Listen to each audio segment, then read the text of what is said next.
morning. My name is Parole Officer Mac. Today is Thursday, December 4th, 2025, and this is the hearing of the Connecticut Board of Pardons and Paroles. Following board members are present this morning and by stating their names on the record certify they have reviewed all statutorily required documents and available pertinent information in preparation of this hearing. Officer Mack, do you want to swear the interpreter in first? He has to interpret all this. I'm going to do it after this. He has to interpret all of this. There is an interpreter involved in this case, so right now I'm going to swear him in. Interpreter, do you solemnly swear or solemnly and sincerely affirm, as the case may be, that you will faithfully discharge according to law your duties as an interpreter to the best of your abilities, so help you God or upon penalty of perjury? I do. Thank you. Do you want me to start again? Sure. Did you hear what he said, interpreter? Can you interpret that? The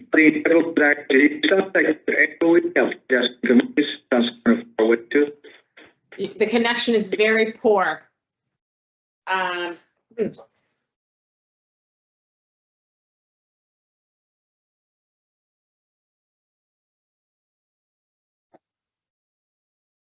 you say something?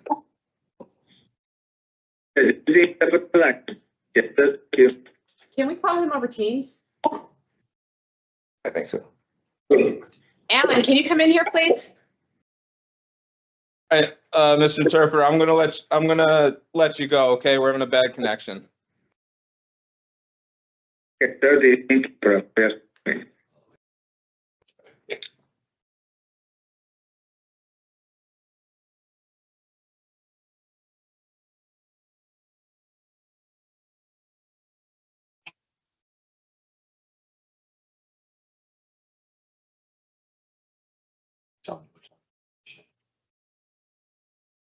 do it.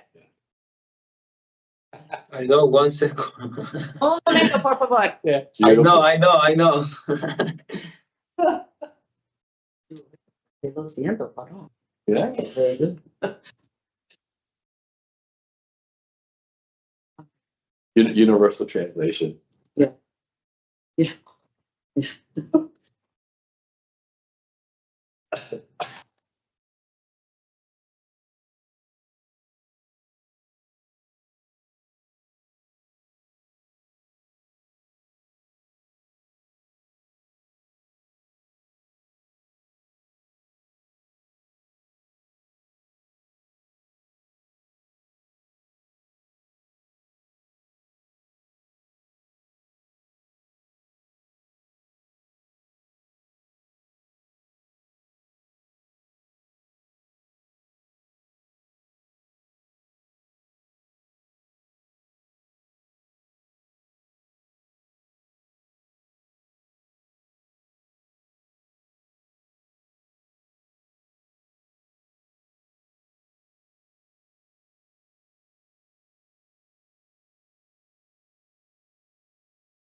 Zoom in the blue chair.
No, it's okay.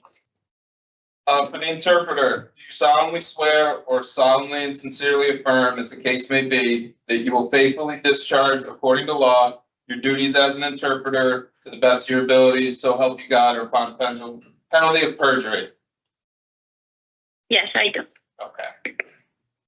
Good morning. My name is Parole Officer Mack. Buenos días. Yo soy el oficial de libertad condicional. Mi nombre es Max. Today is Thursday, December 4th, 2025, and this is the hearing of the Connecticut Board of Pardons and Paroles. Hoy es jueves 4 de diciembre 2025. Este es el Consejo de Libertad Condicional y Perdón de Connecticut. Following board members are present this morning and by stating their names on the record certified they have reviewed all statutorily required documents and available pertinent information in preparation of this hearing. Los siguientes miembros del Consejo están presentes en la mañana de hoy y al decir su nombre para que quede en el registro, están certificando de que han revisado todas las documentaciones del estatuto que están disponibles pertinente a la información y preparación para esta audiencia. Jennifer Zaccanini. Aileen Keys. Panama Rodriguez. Thank you, board. Please state your name and inmate number for the record. Gracias, Consejo. Por favor, diga su nombre y su número de reo para el expediente. Roberto, hola, buenos días, antes de todo. Me llamo Roberto Carlos Herrera Alemán. Mi nombre de preso es 442704. This hearing is being conducted in consideration of the pardon application for Mr. Herrera Allman Roberto, number 442704. Correcto. Esta audiencia está siendo conducida en consideración a una solicitud de perdón para el señor Herrera Alemán Roberto, número de reo 442704. He is serving a sentence of 8 years, execution suspended after 4 years with 3 years probation for larceny 2 and assault 3. Está cumpliendo una condena de 8 años con ejecución suspendida después de 4 años con libertad condicional de 3 años para robo 2 y agresión. As of today, records reflect the parole eligibility date of January 5th, 2025. El expediente refleja elegibilidad para libertad condicional en fecha enero 5, 2025. There's no victim input for this case. No hay ingreso de parte de la víctima en este caso. There is an offender accountability plan for the offender. It has been reviewed and shows the offender has not completed any programs at this time. Hay un plan de responsabilidad de agresor de parte del agresor que ha sido revisado y muestra que el agresor no ha completado ningún programa en este momento. Utilizing the statewide collaboration offender risk evaluation system, SRT, the offender's overall score is in the moderate range. Utilizando la colaboración de todo el Estado, se le ha hecho una evaluación de riesgo al agresor utilizando el sistema SRT. La calificación general del agresor es en el rango moderado. Mr. Herrera, this is your opportunity to express to the board why you believe you should be granted parole. You may begin. Señor Herrera, esta es su oportunidad para que usted le exprese al Consejo el por cual usted cree que se le deba de dar libertad condicional. Puede comenzar. Bueno, tengo una pregunta antes de todo. Yo no completé un programa de Voices por la razón que la prisión no me ha llamado cuando yo lo he pedido. La prisión no me está dando los recursos para que yo los complete. La prisión me está llamando solo una vez y después no me están llamando. Before we proceed, I would like to ask something. I have not completed any program because the prison did not call me when I asked the prison for the program. They are not giving me the resources. They are not calling me. They only call me once and then they do not call me again. The board if you let them know, the board understands that. It's just stated that he hasn't completed any, but they do understand. It's more they weren't available to him. El consejo entiende eso. Se dice que no ha completado ninguno, pero sí entienden que es más porque no estaban disponibles para usted. Okay. Go ahead, sir. Why do you think you deserve parole? Adelante, señor, porque usted cree que merece libertad condicional. Bueno, antes de todo, tengo a una hermana, tengo a una madre y tengo a un padre que realmente necesita mi ayuda. Mi padre no tiene un pie y necesito ayudar a mi familia. En verdad, tal vez yo he sido una mala persona, pero quiero ser un chico bueno y quiero demostrar que uno puede cambiar su forma de vivir y su forma de vivir. Before anything, I have a sister, a mom, and a dad that really need my help. My dad is missing a foot, and I really need to help my family. Maybe I have been a bad person, but I want to be a good guy. I want to show that people can change their life. Okay, thank you. We have some questions for you, and then we'll discuss your case and give you our decision today. Muy bien, gracias. Tenemos unas cuantas preguntas para usted. Luego vamos a hablar sobre su caso y luego le vamos a otorgar una decisión en el día de hoy. We'll begin with my colleague, Ms. Keys. Vamos a comenzar con mi colega, la señora Key. Good morning. Thank you for your patience. You really don't have a criminal history, and then you committed this offense. Why did you commit this offense?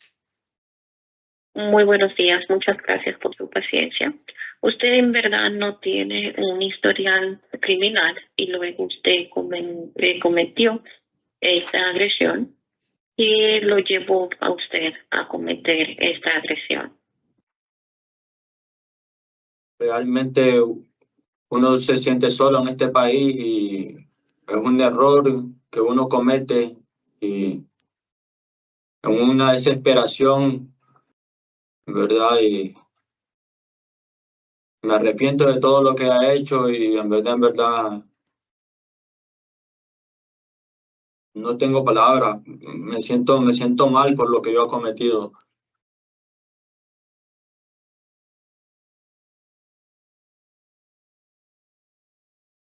In this country, you can really feel lonely, and it is a mistake. It feels desperate, and I regret everything that has happened, everything that I have done.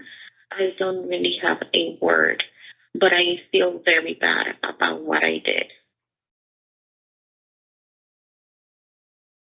Thank you. Gracias. And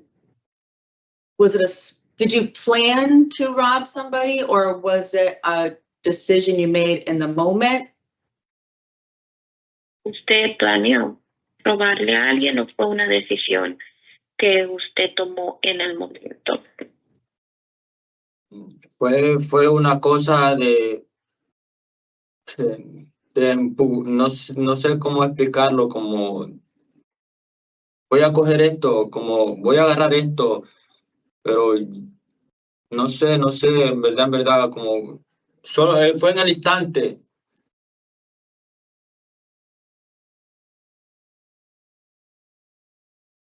It was not something like, I don't know how to explain it. I just thought at the moment I will take this. I don't really know. It was at that instant. Thank you for your answer. You had said in your interview with the parole officer, Mac, that you believed drugs were not a problem for you. Do you think using marijuana or any drugs has influenced your decisions? Un momento, por favor. This is the interpreter. I apologize. Can you please repeat that question? Do you think using marijuana or? Do you think using marijuana or other drugs has influenced your decisions, your decision making? Thank you very much. Thank you. Usted había dicho durante su entrevista con el oficial de libertad condicional, Matt, que usted no cree que las drogas sean un problema para usted. ¿Usted cree que el utilizar marihuana u otra droga haya influenciado su toma de decisión? No, realmente yo no tengo ninguna adicción a ninguna droga, ¿me entiendes? Yo fumé marihuana, ¿me entiendes? Pero yo realmente no tengo una adicción. Lo hago una vez a la semana.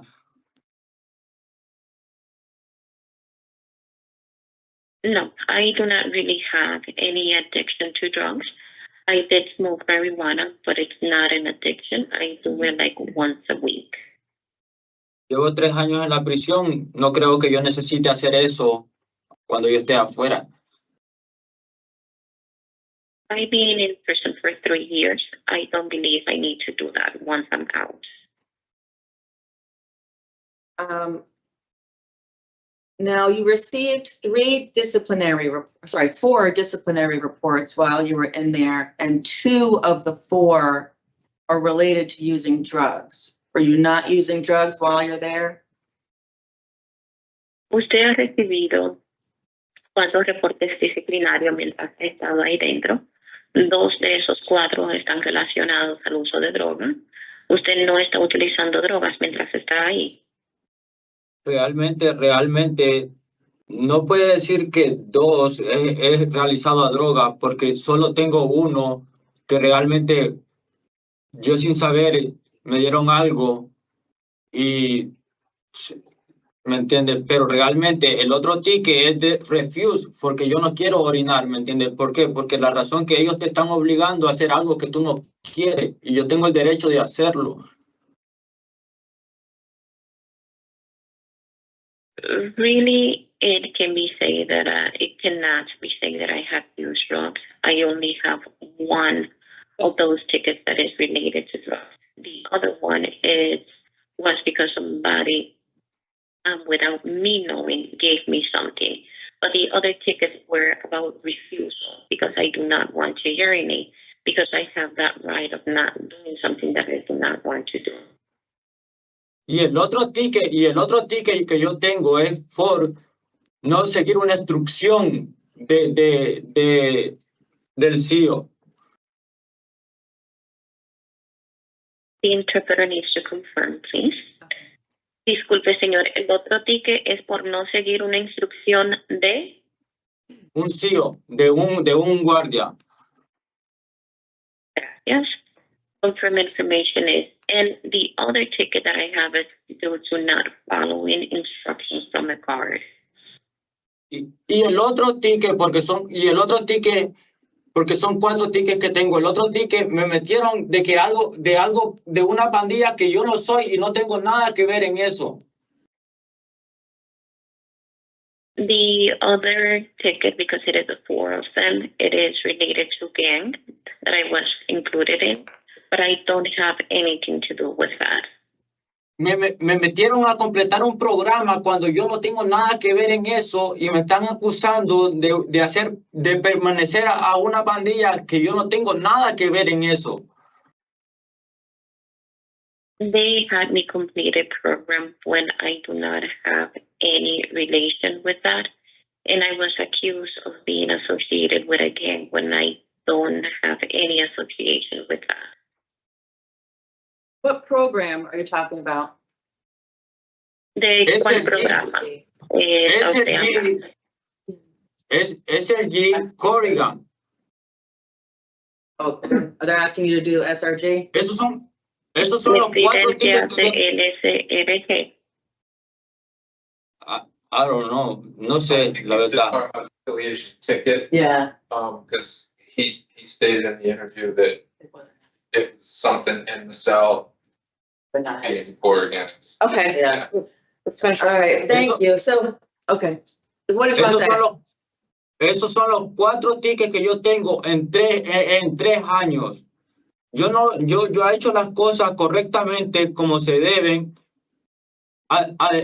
como se deben, y estoy haciendo lo más que yo puedo.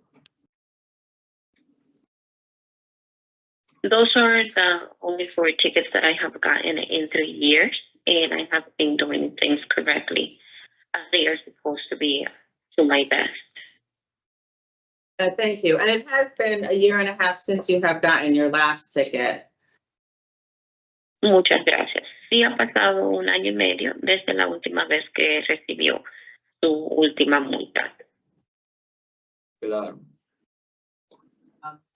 So thank you. I think that's it for my questions. You know, we do understand that you have not taken programs, but that it's not, you know, although the tickets can make it hard for you to get into programs, but we understand it's difficult for people to be able to get into them. So I just want to reaffirm that we understand that. And then I'll pass the questions to my. Thank you.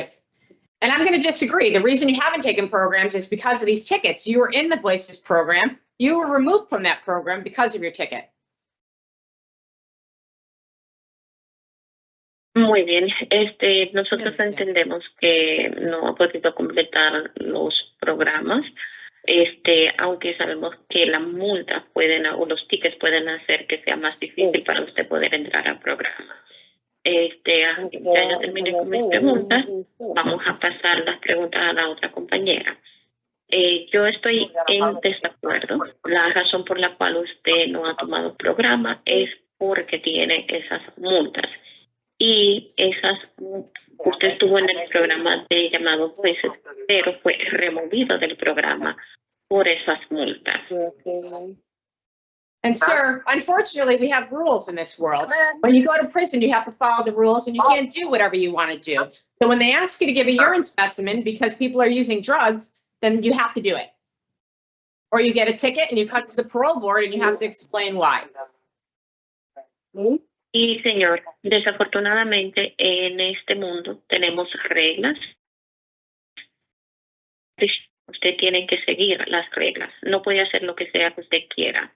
Cuando le piden que haga algo como dar una muestra de orina, porque las personas están utilizando drogas, usted tiene que hacerlo. De lo contrario, recibe una infracción.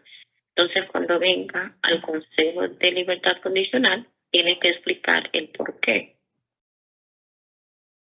No, claro, realmente. Sí estoy siguiendo una instrucción realmente, pero ellos me dieron cierto tiempo cuando yo no podía orinar, cuando yo no tenía ganas de orinar, ¿me entiendes? Entonces, si tú no orinas en 15 minutos, te voy a poner un ticket. Entonces, yo estaba nervioso, no sabía qué es lo que yo tenía que hacer. Entonces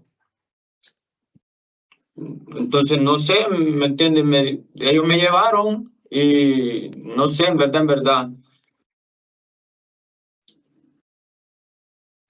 Yes, of course. I am following the instructions, but they give me a certain time so that I could do it, so that I can urinate. And if they tell you you have 15 minutes, if you do not get urine, then you will get a ticket. But I didn't have a desire to urinate. I couldn't urinate at that time. I was nervous and didn't know what I had to do. So they just took me and I don't know. Well, that's a very different explanation than what you gave a few minutes ago. And it's not 15 minutes. They give you hours to complete that urine test. Anyway, we're not going to go back and forth here. The reality is you have these 4 serious tickets and you shouldn't have any, 0. So saying that only 4 tickets in 3 years is a good thing, that's not true.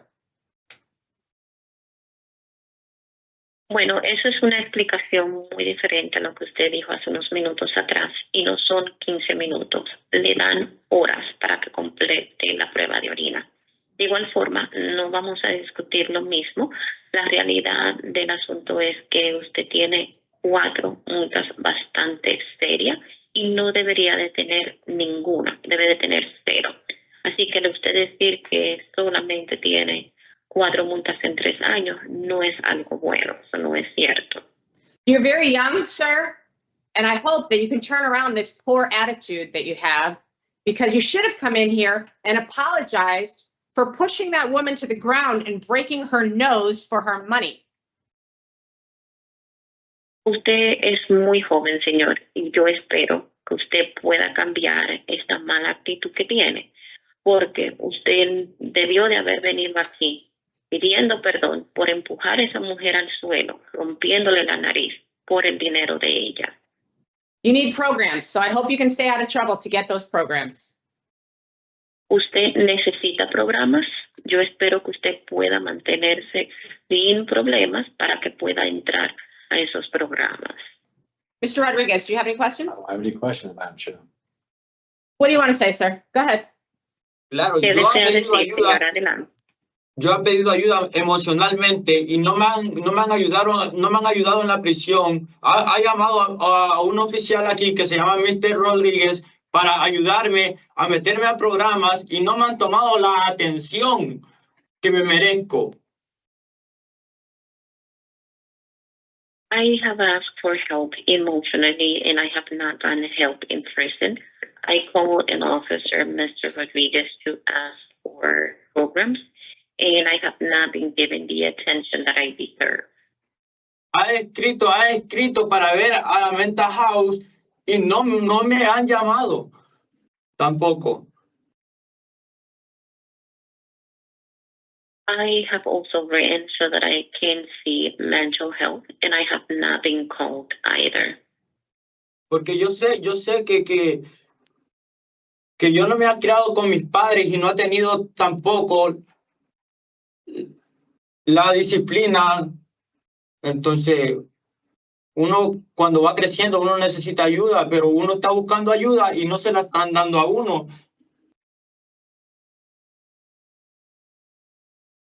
The interpreter will need to confirm, please.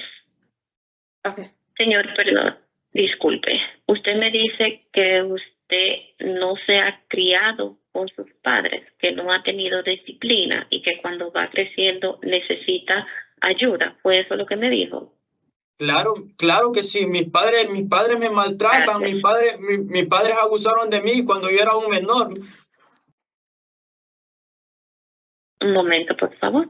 The interpreter asks for a moment. Confirm information is. I know that I need help. I have asked for help. I have not been raised by my parents. I have not gotten the discipline I needed when growing up. And as you know, when you're growing up, you need help. My parents have mistreated and abused me as a child. Nadie sabe el dolor que yo siento. No tener a una madre, no tener a un padre quien decir, papi te quiero, mami te quiero. Eso a mí me duele realmente. Por eso uno hace cosas que uno no tiene que hacer en la vida. Y ahora estoy en este problema y ahora yo intento salir del problema yo solo, con la frente en alto y pidiendo ayuda y pidiendo perdón a ustedes.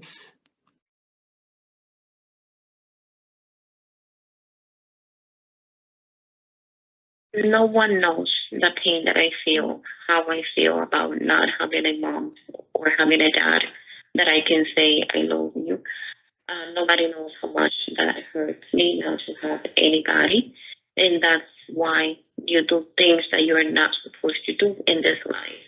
Now I got into this problem and I am trying to get out of this problem by myself with pride, asking for you guys' forgiveness. Okay, give us a few minutes to discuss your case, sir, and we'll come back to you shortly with our decision. Please don't interrupt. Muy bien, señor, permítanos unos minutos para hablar sobre su caso. Luego vamos a volver en breve con nuestra decisión. Por favor, no interrumpa. Okay, Ms. Keith? Thank you. Mr. Herrera Alman, is that how you say it? Alaman. Alman, Mr. Herrera Alman, I apologize.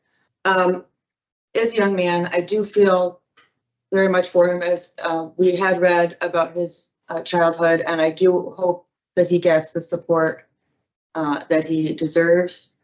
Should I get pauses for translation? Yeah. Do you want to translate that first? Sorry. Interpreter? Hello? Yes. Oh, can you interpret our deliberation, please? Oh, sure. Bueno, yo en verdad me siento, entiendo al señor general Alemán. Sé que es un hombre joven. Estuve leyendo sobre su niñez y espero que él pueda recibir el apoyo. Sí creo que él lo merece. You may proceed. Thank you. But I do want him to have programs. That's the big thing. And I know it's tough to be in NYI and not get DRs, but there are people that can do it. I want him to be DR free and and take some programs. I'd be happy to bring him back. I'm not in favor right now. And I know we can't say this, but I would love him to go to the true unit if he could earn it, because I think the mentorship would be great, but. At NYI, they don't have that. He said NYI, isn't he? I know, but yeah. They're not gonna send him over to Cheshire. No. There's no way, no. All right, so yeah, there's no way today I would be able to vote him to parole without programs and with these tickets. So my vote would be to deny, and I'm looking for his estimated release date. November 26th now. It is November 26th. Okay, I'm in the same place, Madam Chair. I mean, I think he needs the programs. I mean, clearly he's got some issues that he's struggling with. And I would like to see him take some. I can't find it right now to okay. grant discretion. Interpreter? Yes, ma'am. Bueno, en este momento, yo quisiera que él hiciera programas. Yo sé que es difícil, pero quisiera que él fuera al es difícil estar en el NYI, pero hay personas que lo hacen, así que yo sé que él puede hacerlo. Yo quiero que él pueda tomar algunos programas y yo con gusto lo traigo de regreso, pero ahora mismo no estoy en favor de que sea liberado. Sé que no debería de decir esto, pero me gustaría llevarlo a la unidad de True Unit, pero él tiene que ganárselo eso. Y yo también estoy en lo mismo. Creo que en este momento no puedo votar para que él vaya a libertad condicional sin programas y con estas multas. Entonces mi voto sería para negárselo. Yo estoy viendo una fecha estimada de liberación para poderlo traer nuevamente, noviembre del 26. La otra persona también está en el mismo lugar, debe de empezar estos programas. Sé que obviamente está teniendo algunos problemas y está teniendo dificultades, pero sí me gustaría que tomara algunos. We can rehear it in June, but that would only give him 5 months. Yeah, I just need the date. It's not much, so. Podemos pasar aquí en junio, pero eso únicamente le daría 5 meses. I would give him the opportunity. Yeah. Pero Okay. In the realmente, matter of Roberto Herrera Alaman, inmate number 442704, I'll make a motion to deny parole at this time due to poor institutional adjustment and inadequate program participation. We'll rehear the case in June of 2026. Muy bien, en el asunto de Roberto Herrera Alemán, número de reo 442704, yo estaré haciendo la resolución de negar libertad condicional en este momento debido a mal ajuste a la institución y participación de programas inadecuados. Vamos a estar volviendo a escuchar el caso en junio del 2026. And we'll recommend that he participate in programs and receive no more tickets. Le recomendaremos que usted participe en programas y que no reciba más infracciones. Is there a second to the motion? Second. All in favor? Aye. Aye. Best of ¿Hay luck. alguna otra resolución? Todos a favor. Todos dijeron que están a favor. Muy buena suerte, señor. Keep advocating for yourself. Siga defendiéndose usted mismo. This concludes the hearing for Mr. Herrera Alaman, number 44270. Con esto concluimos la audiencia para el señor Herrera Alemán, número de FEO 442704. You're all set, sir. Thank you. See you in June. Es todo, señor.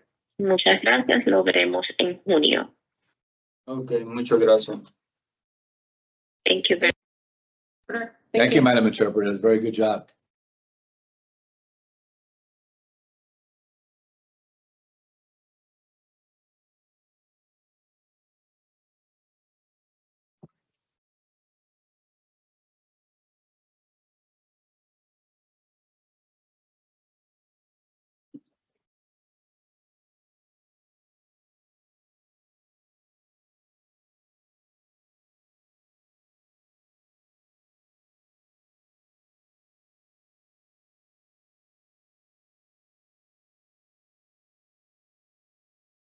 Miss, Miss,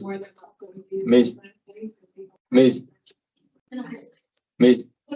yeah, finished. You finished? Yeah. Okay. Stevenson, Yep. code ID.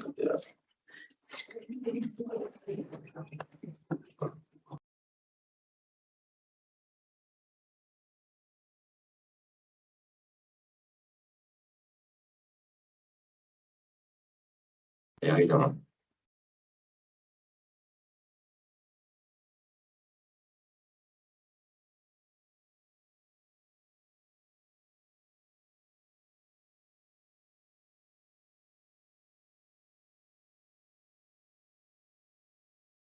Morning, my name is Parole Officer Mack. Today is Thursday, December 4th, 2025, and this is a hearing of the Connecticut Board of Pardons and Paroles.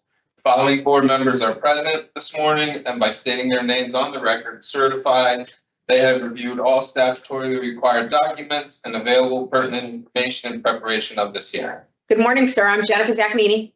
Good morning, Eileen Keys. Good morning, Sergio Rodriguez. Good morning. Please state your name and inmate number for the record. Ramesh Stevenson, 450-999. This hearing is being conducted in consideration of the application for Mr. Stevenson, number 450-999.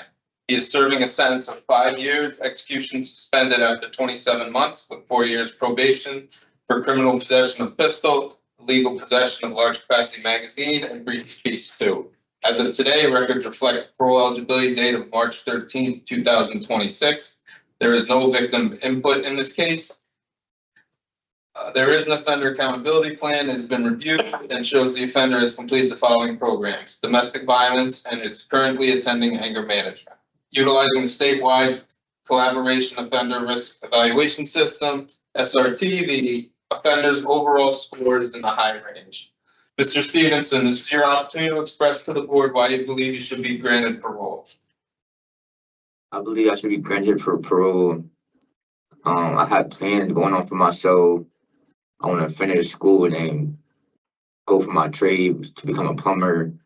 I have a good support system with my family at home, and I've been doing things in jail that I gotta do, like going to school, finish my program, avoiding trouble, and I'm just ready to meet my responsibility for parole. Okay. Thanks for your statement, sir. We're going to ask you some questions and then we'll deliberate, discuss your case and give you our decision here today. Okay? All right. You're 19 years old. Yes. 19. I mean, these are the best years of your life and you're wasting them. So tell me why. Why the guns? Why? At the time when I was at home, I was just around guns and I just thought, getting caught. Why did you need to have guns? I was just having I just like the guns, so I was just like having them. I didn't understand that. What did you say again? So I was just having guns on me because I mean, was that like a cool thing to do, have guns? no. I was just having them because people at the environment I was in, and then I was just around negative people, so that's what just made. So that's what just made me like have guns. Okay, but then why not find new people to hang out with and a better environment? I mean, you were already on probation for the same thing. How many chances do you need? We need the guns off the street. And if putting people in prison to get the guns off the street is what we have to do, then that's what we do. What's confusing about that? You knew what was going to happen when you got caught. Yeah, I did. So, I mean, it just appears that you didn't care. You should have been in school, should have been at work. Like, said you're hanging out with people who are doing nothing with their lives. And I know my parents and grandparents tell me you are who you hang out with, right? You look at someone's friends and you know who they are. Mm-hmm. So what are you going to do? Thing I'm gonna do different when I go home. I'm gonna keep myself away from negative people that would put me back in this place and that wouldn't do nothing for me or help me out while I'm in here. So that made me look at it different. Cause when I did get arrested for my last charge when I was a juvenile, I was doing good for the past 8-9 months, but then I just doing good for what months? Tell me what months you were doing well. When I think it was like last year when I got arrested for the gun charge when I was a juvenile. So I was doing good for like the 8th month, but then. What does that mean? What does it mean to you to be doing good? What were you doing that was good? I didn't have a stable job, but I was helping my dad paint. I was helping him work. I was not around the people that had got me in that situation. So I was like, and that lasted months, not even a year. That lasted months. Were you going to school? Yeah, I was going to school. Where were you going? I was going to Bassett High School, but then I switched to alternative, and then it was just helping me get my work done quicker, not being around a lot of people.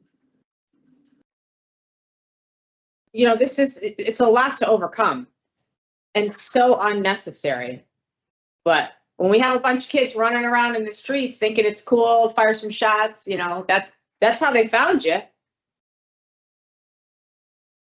It just makes no sense. And what about this breach of peace case? It was an argument. That wasn't an argument. It might have started as an argument. Yeah, it started as an argument, but I ain't intentionally hurt her or nothing. What do you mean? You accidentally hurt her? No, I said I didn't. Okay, well, you punched her in the face. I think that hurts. And what are you chasing her down the street for with a knife? I was chasing her down the street because I was at that time, I was mad, and then the way I reacted, it just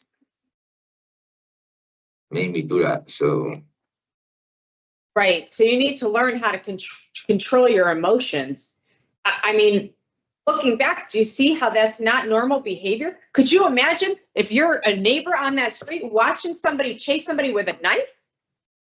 Yeah. I mean, that's some craziness. Is that something normal for you to see and experience? Is that the type of environment you come from? No. I mean, that's scary. I'd be scared.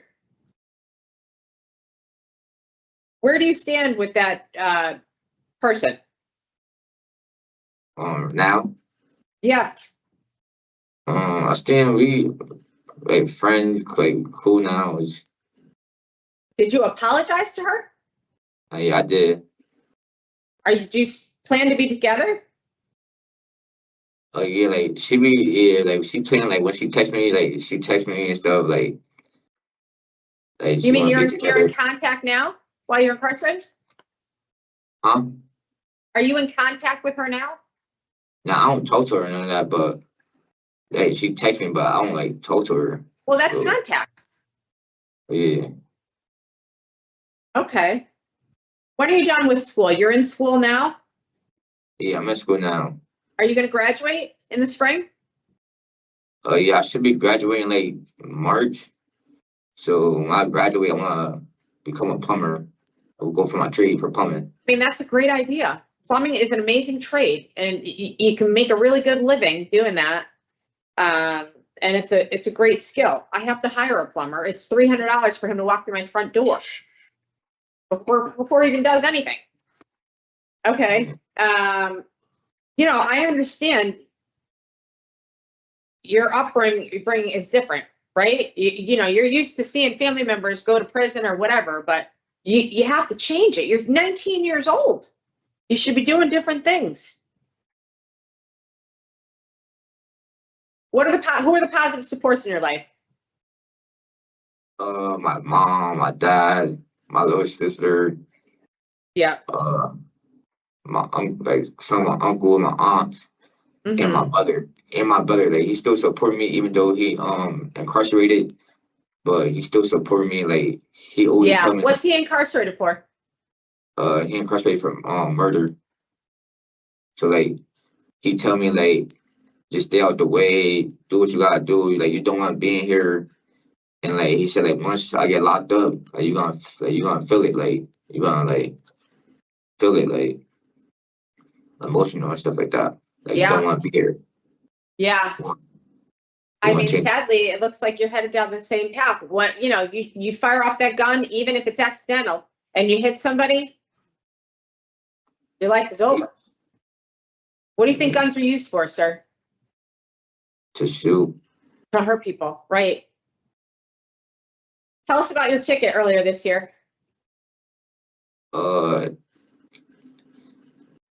like the chow hall, it was like somebody that came on playing around. I guess they kept on like playing around. They going around like at the time I had dreads and stuff, so they was like playing around like pulling my dreads or whatever. Then they going around smacking people's butt, and then I just ain't like that, so I just attempt to swing, and then I ain't landing a punch, so it just had called it cool, and then I went to the box for that.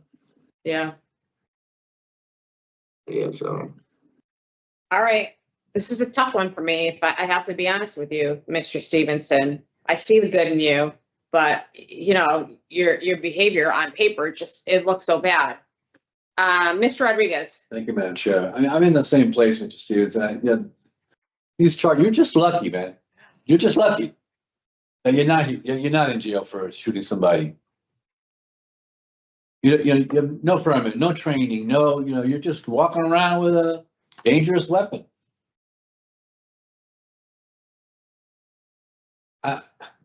It's very challenging on our end. Look how you're 19. That's the age of people right now being shot in our big cities.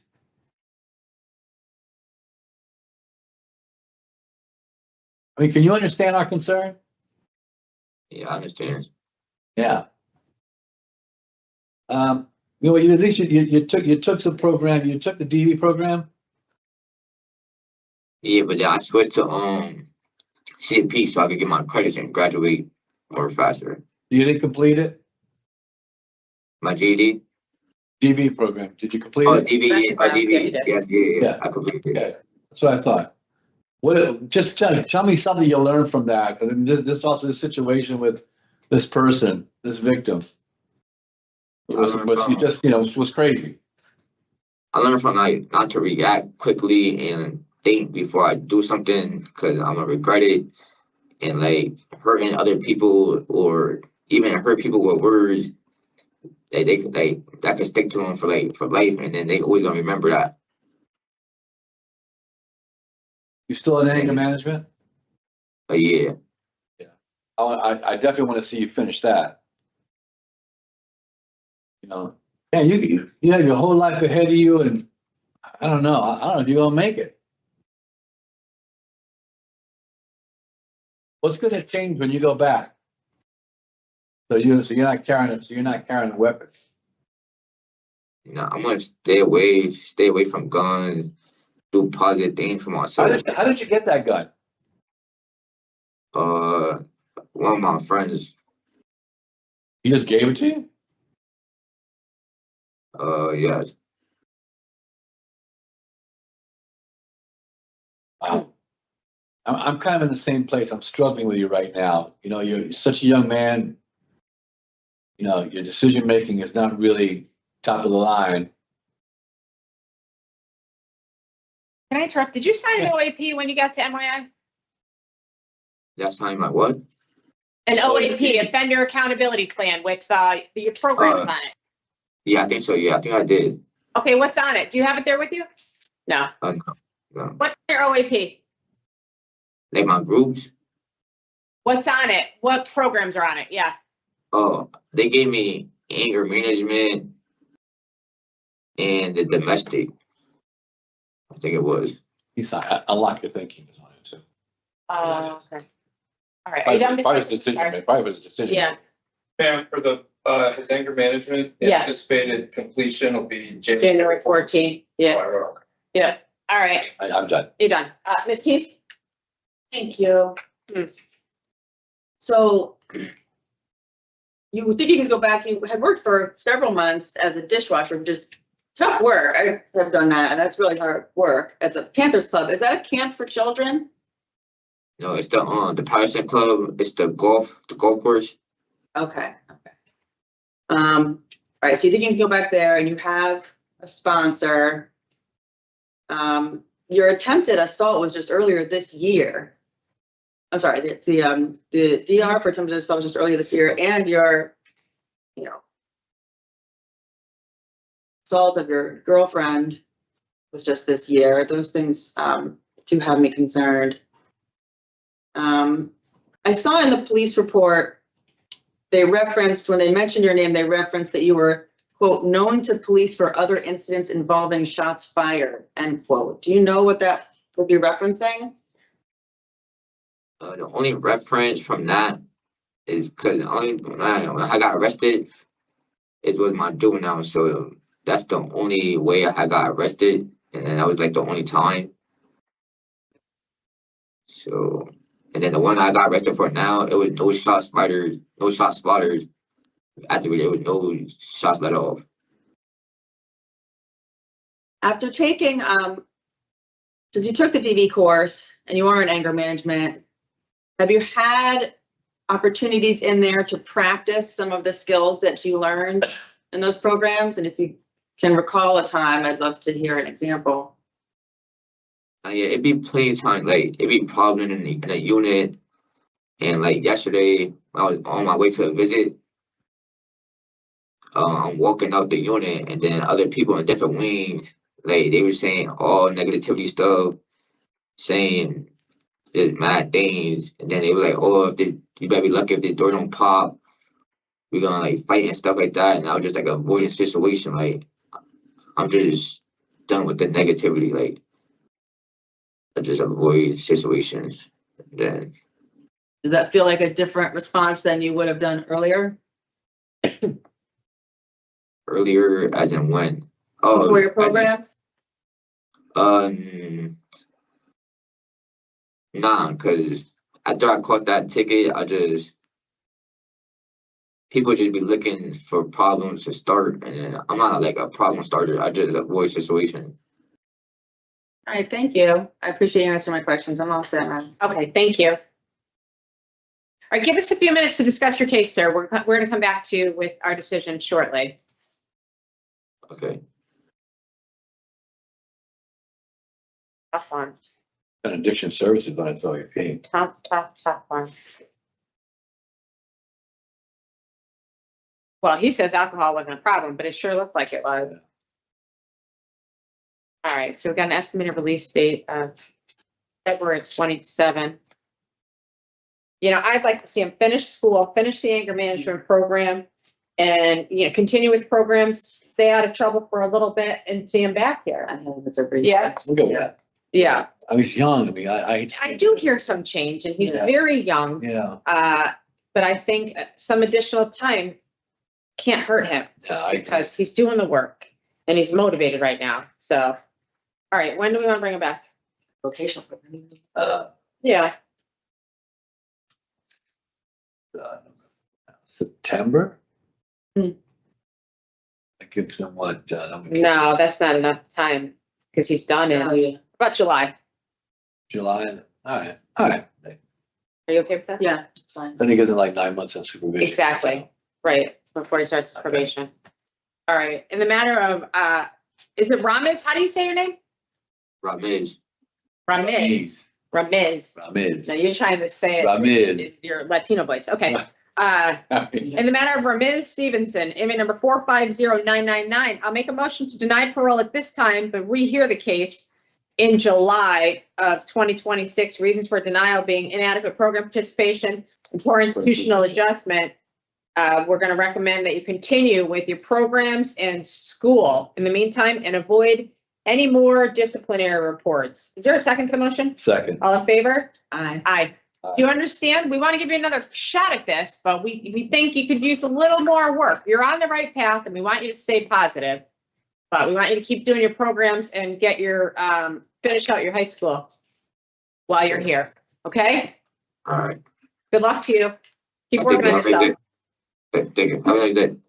Hey, Mr. Stevenson, next week when I come to Manson, I'll stop by and talk to you, okay? Okay. All right. This completes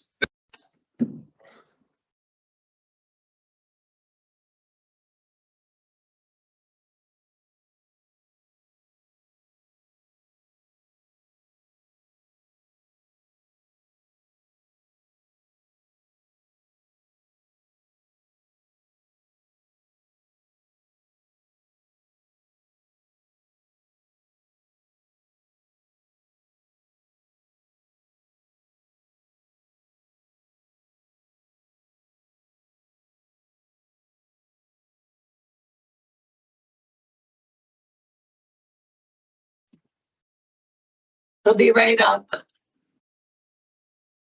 Thanks. You're welcome.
Okay. Have a seat and they'll be right with you, okay? All right. Okay.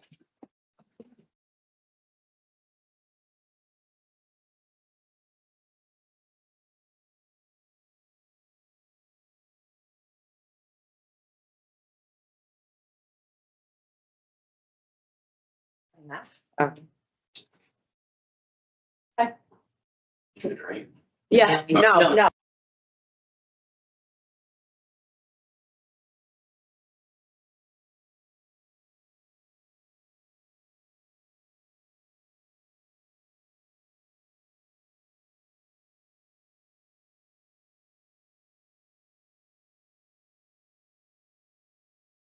We'll be with you in a second, Mr. Vasquez. Okay.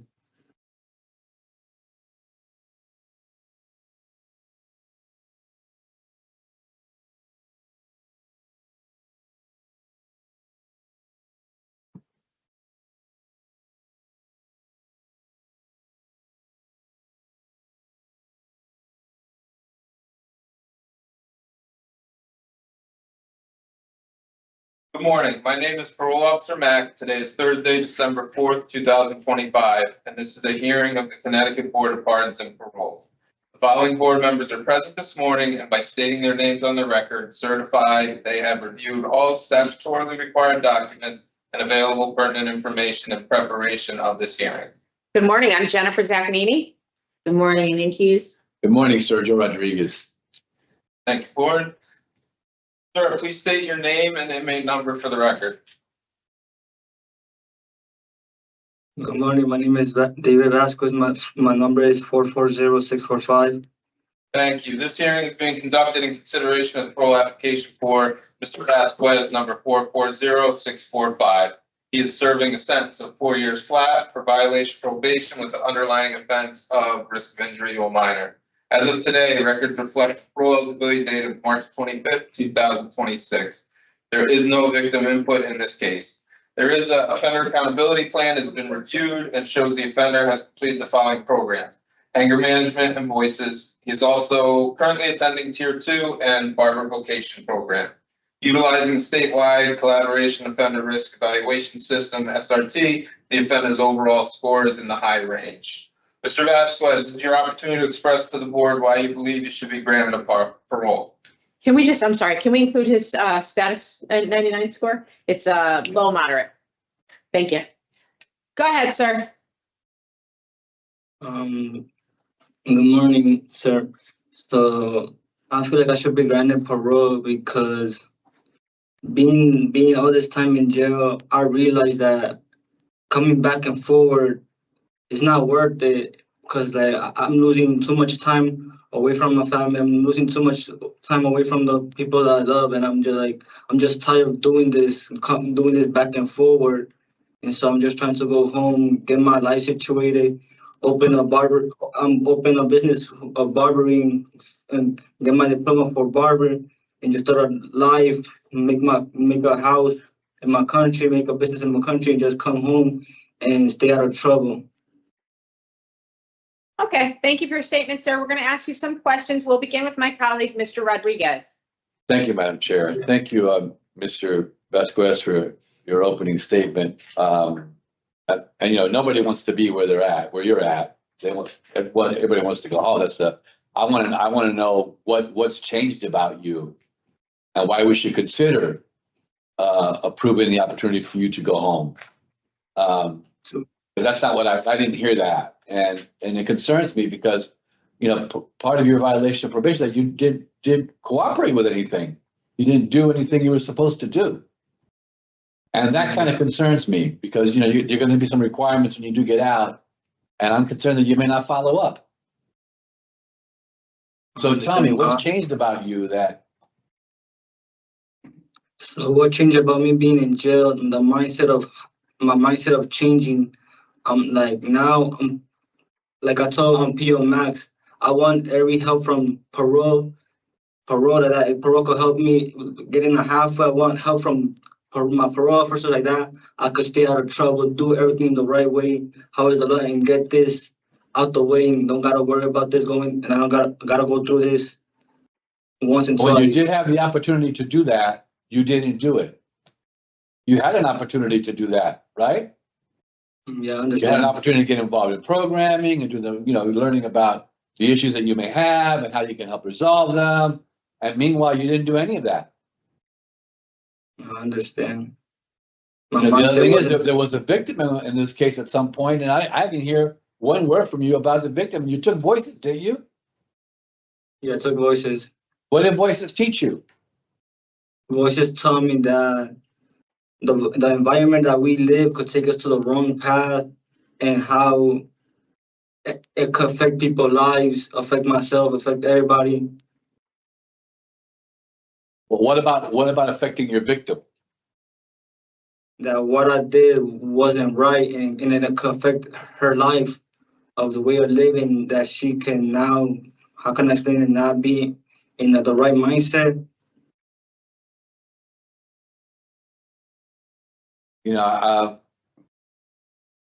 I'm struggling with what you may have gotten out of some of the program you've already gotten and some of the programs that you haven't even taken yet. And for me, I think I'd like to see you, get into some programming, especially the sex offender treatment program, which you haven't done yet. Because over here MOI they don't got that program, so I was You're gonna have to find a way. You need to figure out a way to take it. I got you, sir. Don't you think? Can you understand? Yeah, I understand. Yeah, because we're looking to figure out whether you're suitable enough to release it. At this point, I'm kind of struggling with that. Unless I hear something from my colleagues different, I'm struggling with that right now because I want to see you be able to take these programs and finish them. I think there's an addiction program as well in your OAP, I believe it is. He's in it now till Yeah. January. But so I hope I want to see you finish that. So there's still some stuff. There's still some things I want you to finish because when you were outside, you didn't do the programming you needed to do. Yeah, I And understand. while you're kind of in a place where you can, advocate for yourself and try to get in some programming, I'd like to see that happen. I understand, sir. All right. I'm going to pass it on to my colleagues, but thank you for answering my question. Thanks. Did you sign welcome. an offender accountability plan, sir? Could you say that one more time? Did you sign an OAP, an offender accountability plan with your programs on it? I think so. Yeah. Yeah, what programs are on that OAP? And I think it was addiction services, voices, sex treatment, and I think it was addiction services. Yeah, okay. Ms. Keys? Thank you, Madam Chair. You were in the lead unit, but removed for banging on the walls. Can you tell us what the lead unit is and what happened? So LEAD means learn, educate, appreciate, develop. That's a unit where you allowed to go and they give you like a lot of resources of how to change your life, how to change it around, and they give you more opportunities. You're like more free over there, and you got more freedom. So the reason I got kicked out, because I took the blame for my celly, because my celly was banging, and I took the blame myself. Like, yeah, it was me. I was banging because I didn't want my celly to get kicked out. So I took the charge and got kicked out of Delta. Then from Delta I went to Bravo. Then from Bravo I got voted out because the inmates didn't want me there. And I went to Charlie. From Charlie I went to Fox. Right now I'm in Fox. Do you think, have you rethought that decision? Would you make the same decision again? No, miss.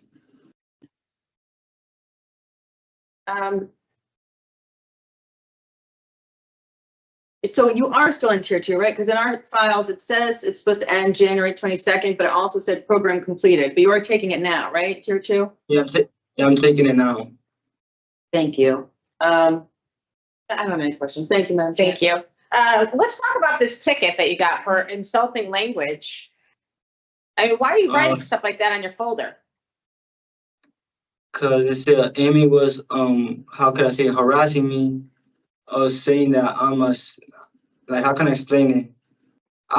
This was in school, so Amy was harassing me, saying mad disrespectful things. So I didn't say nothing to him. I just wrote it down in a paper. So the teacher told me, If I see the print of the words that you wrote down, you're gonna get a ticket. So she gave me a ticket, a Class B ticket. That was on 90 days or 60 days. That was the ticket I got for because she found it on the folder that I had. Yeah. Well, it's inappropriate for you to be writing those things on a folder. Yeah, I'm sorry, miss. Do you understand that? Yeah, I understand it. And you can't be saying derogatory things about anybody. You know, I don't know that if it was an inmate, the teacher or whatever, but it's just not appropriate.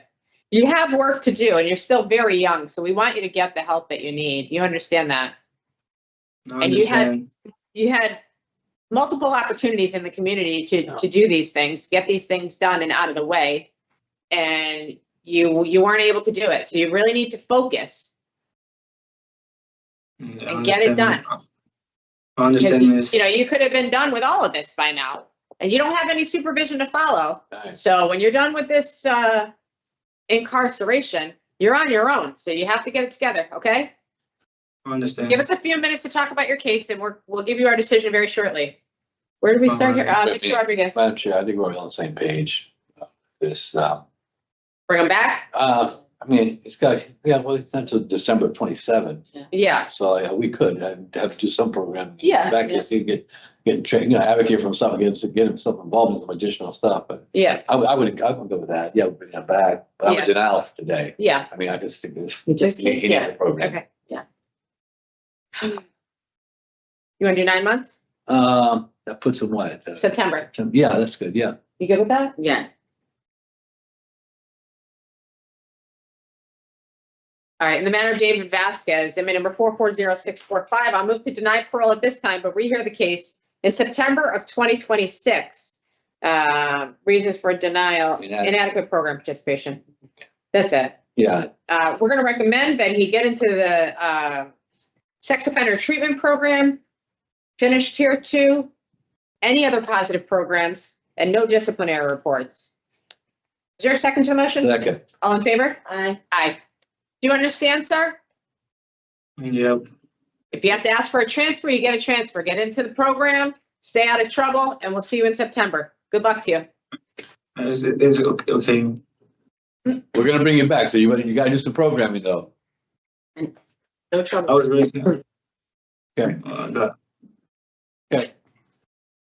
All right, Mr. Vasquez, I'll see you when I come to Manson next week, okay? All right. To talk to you, all right? All right, this All right. concludes the hearing for Mr. Vasquez, number 440645. All right, you're all set.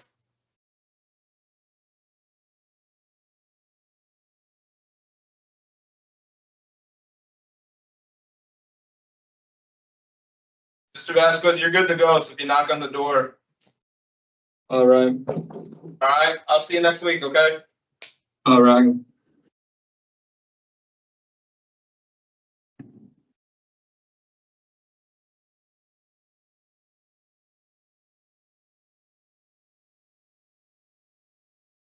I'm good. Yeah, I'm good.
Good morning. Morning, how you doing? Good. Would you like to start with Macy? Yeah, look online. Yeah, makes it, What do we do? whoever, it doesn't matter. It doesn't matter. Oh, I'm gonna tell you. can you bring wood first? What was that? Can you bring wood in first, the third guy? Wood first? Okay. Yeah, thanks. Yeah, and who do you want after Wood? Doesn't matter, whoever's there. All right, thank you.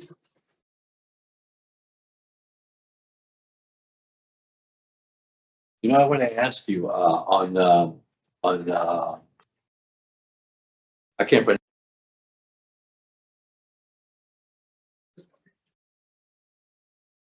Marshall. Did you call it in? It's close to it.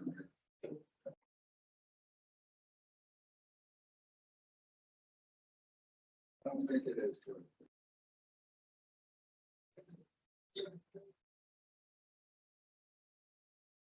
I understand.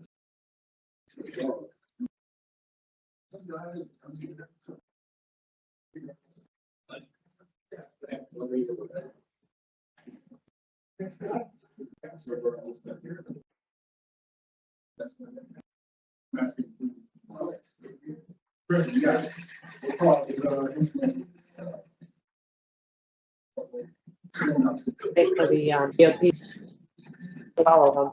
Hal, can you hear me, Hal? CO Hal, is that you? Hey, Miss B. Hi. Okay, so there was a little miscommunication. Can we start calling down the guys now?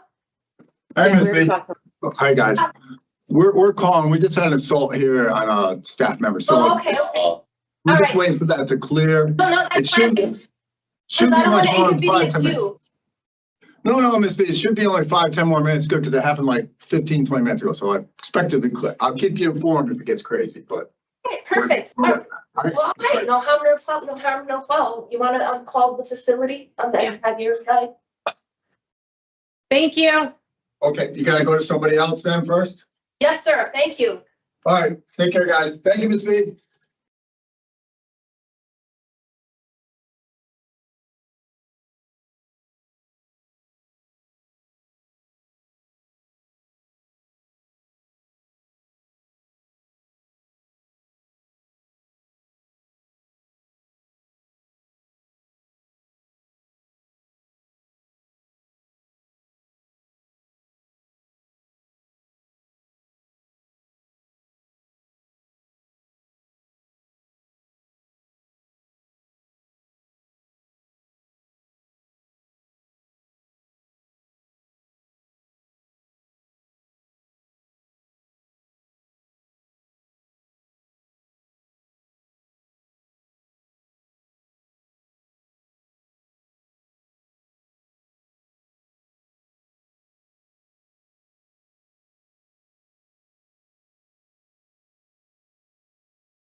We're going with first.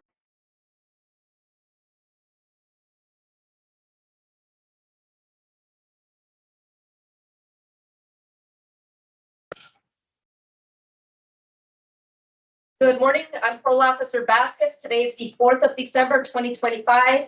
This is a parole eligibility designation review being conducted for Mr. Patrick A. Atkinson Jr. Inmate number 436883. Board members, please state your names for the record. Jennifer Zaccanini? Aileen Keys. Sergio Rodriguez.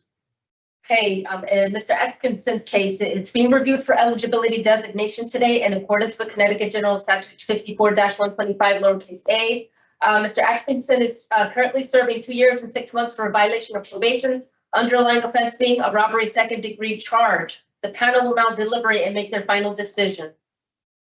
Thank you. Officer Vasquez, can we just confirm that in addition, he received an unconditional discharge for a breach of peace second?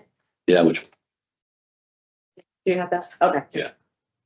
Okay, Ms. That's the Keith. reason why I don't say anything like that on the record, because he's not actively serving any time. Right, I understand. Yeah.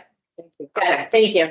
Thank you, Madam Chair. For me, this is an 85% case. The violation of probation was due to the arrest for breach of peace, what ended up being a conviction of breach of peace second, where he slapped the cell phone out of his girlfriend's hand, punched her in the face, and then after she woke up from losing consciousness, he kicked her while she was laying on the ground still. So for me, this is clearly an 85% case. There certainly is violence here after a very violent underlying robbery second where the victim was pistol whipped. And I'll note for the record that in addition to the new assault second arrest that resulted in the conviction for breach of peace, he did have other technical violations of parole. So I would agree with the 85% designation. as well. Mr. Rodriguez? Okay, very good. In the matter of Patrick Atkinson, inmate number 436883, I'll make a motion to designate that 85% for his parole eligibility. Is there a second? Second. All in favor? Aye. Thank you, board members. This concludes this eligibility designation review concerning Mr. Patrick A. Atkinson Jr., 436883.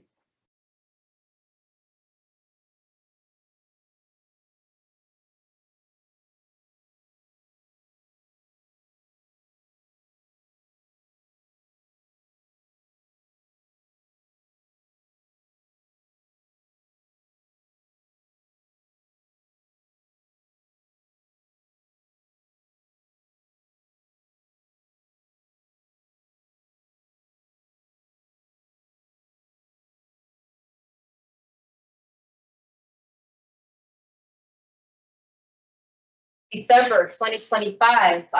This is the parole eligibility designation review being conducted for Mr. Luis F. Dacuna Jr., inmate number 422460. I probably butchered that phone number. Board members, please state your names for the record. Jennifer Zaccanini? Aileen Keys. Sergio Rodriguez. Thank you, board members. And I'm assuming it's probably Dacuna. Mr. Dacuna's case has been reviewed for eligibility designation today in accordance with Connecticut General Statute 54-125 lowercase a. Mr. Dacuna is currently serving 66 months execution suspended after 2 years consecutive, followed by 9 months probation for a violation of probation, underlying offense being an assault second degree, victim, elderly, or other charge. Mr. Dacuna is also serving a total effective sentence of 54 months execution suspended after 1 year consecutive for a violation of a standing criminal protective order charge. Mr. Dacuna finds himself lastly serving 2 years execution suspended after 120 days, followed by 2 years probation for an illegal operation of motor vehicle under the influence second offense charge. The panel will now deliberate and make their final decision about Mr. Dacuna's case. Thank you. Okay, so Mr. Dacuna's underlying involved the assault and strangulation, actually, of an elderly related victim.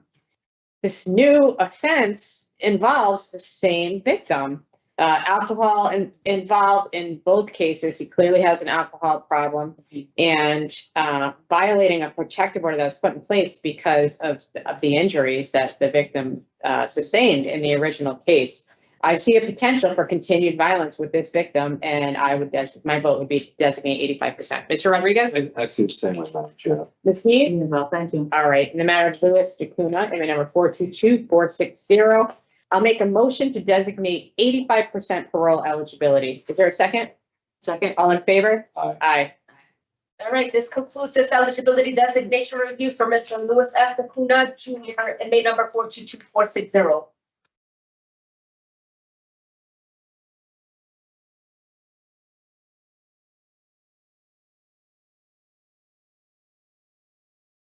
Good morning, I'm Parole Officer Vasquez. Today is the 4th of December, 2025. This is a parole eligibility designation review being conducted for Mr. Karen Godbolt, inmate number 375725.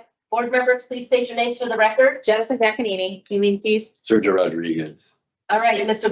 Godbolt's case is being reviewed for eligibility designation today in accordance with Connecticut General Statute 54-125 lowercase a. Mr. Godbolt is currently serving 42 months concurrent followed for a violation of probation, underlying offense being a burglary first-degree bodily injury charge. The panel will deliberate and make a final decision regarding this matter.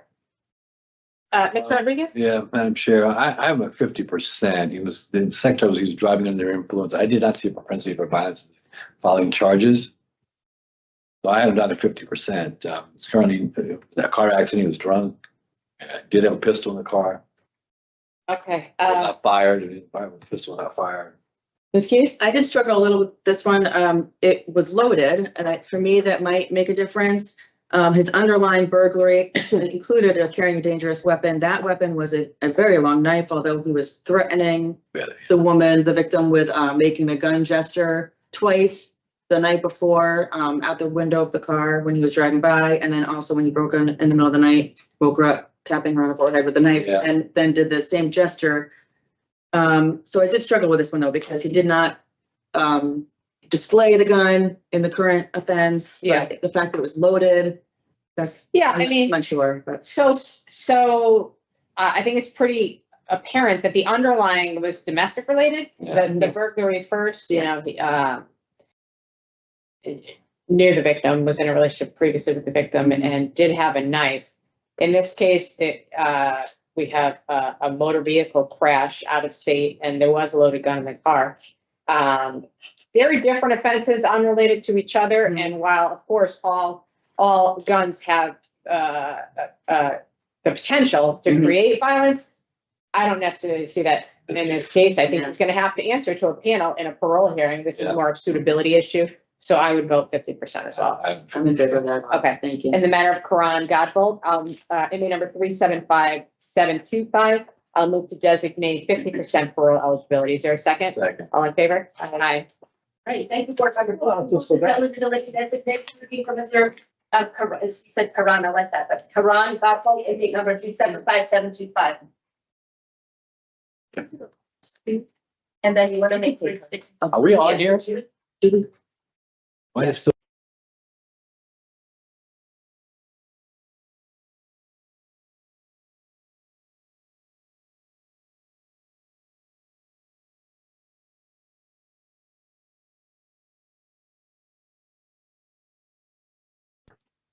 Good morning, Parole Officer Vasquez. Today is the 4th of December, 2025. This is a parole eligibility designation review. We conducted or was scheduled for Mr. Ryan Lindsay, inmate number 323620. Madam Chair, did you want to make a statement? Thank regarding you. this case? Please. So this individual was put on this docket in error as he was already designated 50% parole eligibility on November 6th, 2025. So I'll make a motion to take no action at this time. Is there a second? Second. All in favor? Aye. Thank you, Madam Chair. This concludes this eligibility designation for Mr. Ryan Lindsay, 323620.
Thank you. Thank you. So, Mr. Wood, can you hear me? Nod. He Yeah, said he yes. said, yeah. Could you get the CO? Please get the CO.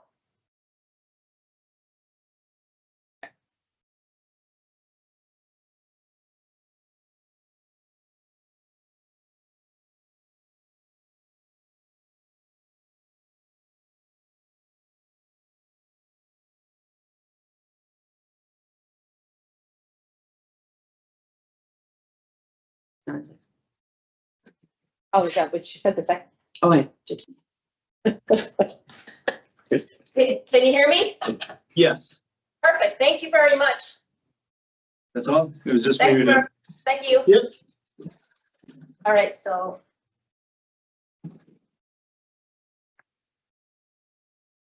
Good morning, I'm Parole Officer Vasquez. Today is the 4th of December, 2025. This is a hearing of the Connecticut Court of Pardons and Paroles scheduled to occur for inmate Charles A. Wood, inmate number 447949. And Madam Chair has a statement to make regarding this case. Thank you. Mr. Wood, we need to continue your case, okay? For the Office of Victim Services to do outreach to the victim in your case. So you'll be heard next month. In the matter of Charles Wood, inmate number 447949, I'll make a motion to continue this matter to next month's docket. Is there a second? Second. All in favor? Aye. Aye. Do you understand, sir? So I have another parole hearing? Yeah, we have to continue it to next month because the Office of Victim Services needs an opportunity to speak to the victim.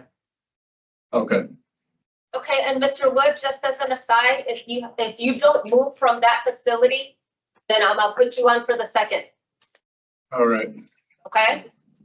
thank you. Thank you.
Go all the way out, get back there.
Good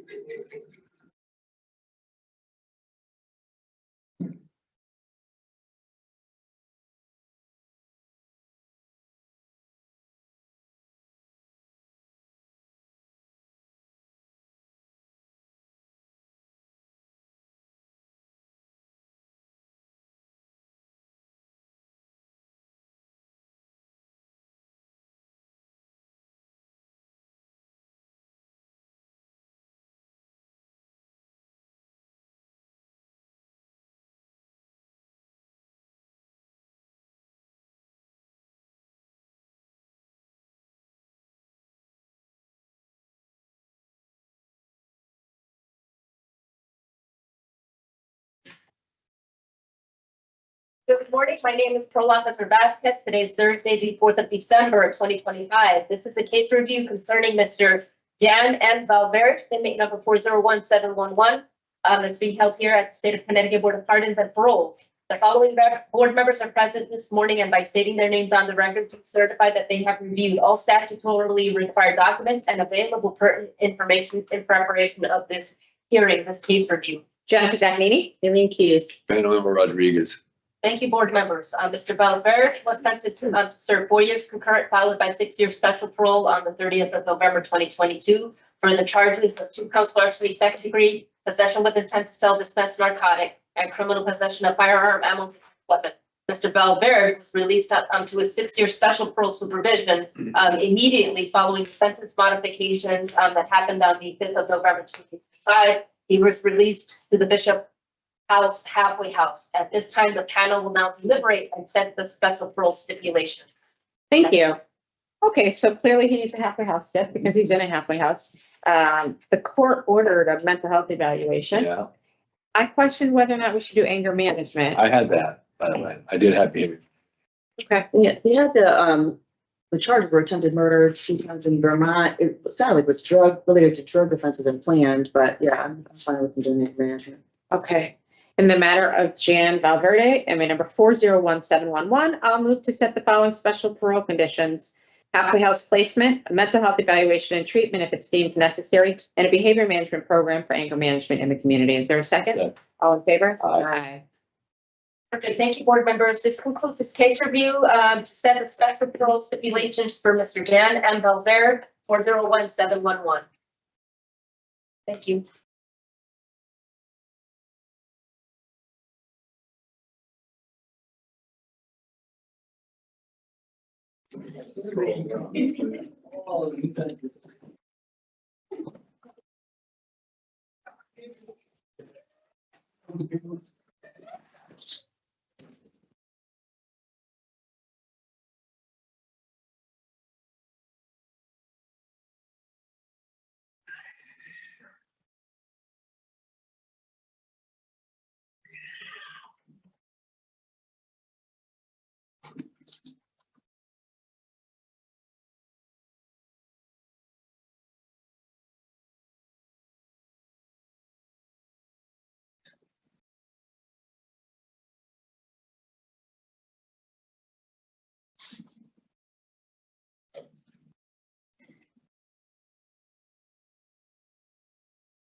Good morning, I'm Parole Officer Vasquez. Today is Thursday, the 4th of December, 2025, and this is the hearing of the Connecticut Board of Pardons and Paroles. The following board members are present and by stating their names on the record, do certify that they have reviewed all statutorily required documents and available pertinent information in preparation of this hearing. Good morning. I'm Jennifer Giannini. Can I ask what your preferred pronouns are, please? Good morning. It's she and her. Thank you. Eileen Keyes, sorry. Sergio Rodriguez. Good morning. Thank you, board Good morning. members. How are you? Please state your name and inmate number for the record, please. Adasia Brunson, 390598. Thank you, Ms. Brunson. Okay, so this is hearing being conducted in consideration of the parole application for Ms. Adasia Brunson, inmate number 390598. She is serving a total effective sentence of 3 years concurrent, followed by 3 years special parole for the charges of larceny second degree and larceny of motor vehicle first offense. As of today, records reflect the parole eligibility date of the 29th of June, 2025, and this is at 50% eligibility. There is no victim input in this case. There is an offender accountability plan for this offender. It has been reviewed and shows that the offender has not successfully participated in any OAP recommended programming. The offender remains on the Department of Correction waiting list for addiction services, treatment referral, new thoughts, higher education evaluation referral, 5 or 7 day job assignment, and vocational need to be assessed by USD 1. That's according to the RT3 query I ran. Utilizing the statewide collaborative offender risk evaluation system, the offender's overall score on the SRT falls within the very high range of risk for recidivism. All right, Ms. Brunson, it's now your opportunity to express to the board why you believe you should be granted parole. You may begin. I agree that I should be granted parole because, you know, being incarcerated is my 3rd time being incarcerated, and I feel like I do own up to what I have done, and I do understand that what I have done is wrong. And I really apologize for the property that I have damaged before on this offense. I understand that me being released to the community, I feel like I would be a good fit because I learned my lesson. I have learned my lesson the last time I were incarcerated, but I know excuses, but I was in a bad situation my last time. So I could understand that. I feel like I can be in the society and community now because I'm older. I feel like, I don't know, I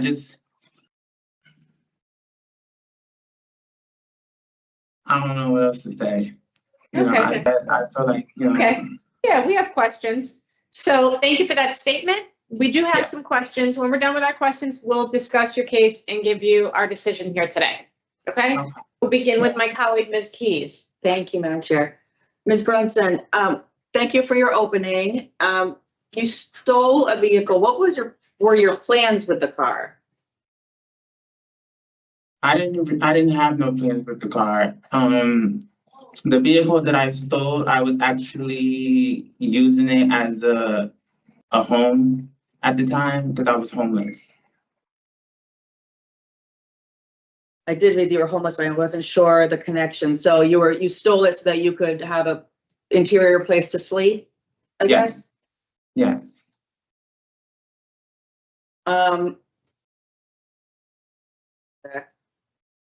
You were not on supervision at the time, so you did not have access to a parole or probation officer, right? No.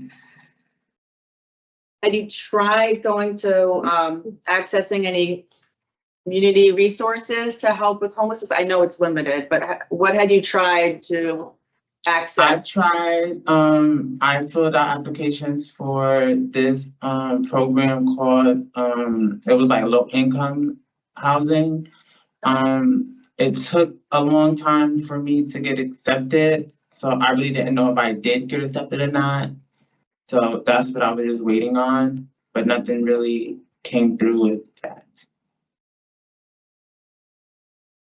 Do you have plans moving forward for if you end up in a similar situation? Have you made any other connections in the community or?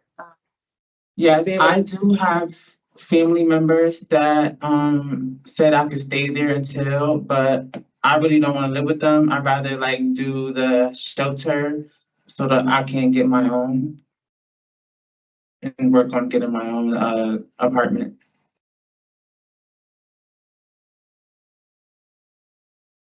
Would those, I'm trying to figure out how to word it. Would those places be a safe temporary place if need be? But I understand wanting your own place and wanting to be independent, and I think that's wonderful, and I think that's a good goal.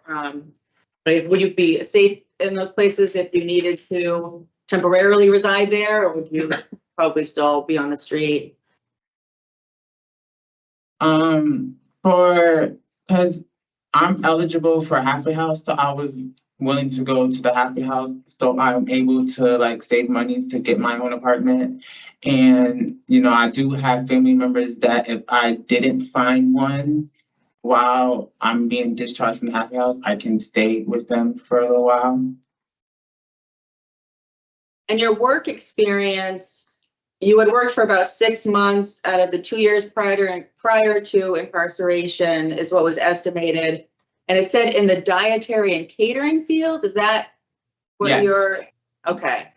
Do you think have you been able to do any vocational programs while you've been in there or anything that could help develop skills that might help you with employment when you release? I was in a tier 2 program. That's the only program that I attend. I've been on the list for New Thoughts, but I've never been called to start the program. And I have worked the whole entire 2024 for a job. Okay, great. And that was like the catering, dietary? No. Sorry. Okay, Yeah. so what was your job there then?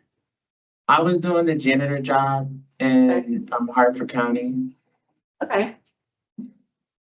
I mean, you could, you could work and try to get a job in custodial, even overnight custodial in the community and put that on a resume that you have that experience.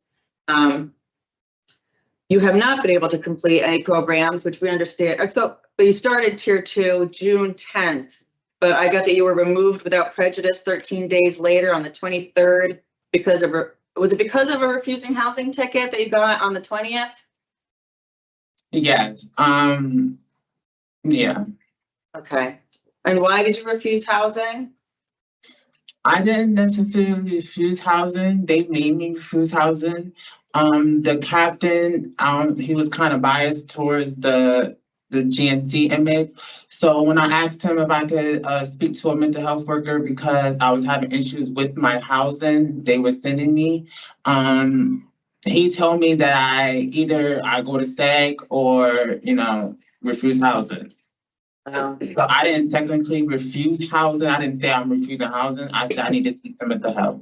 And he said you don't get to make that choice. So that's what really happened.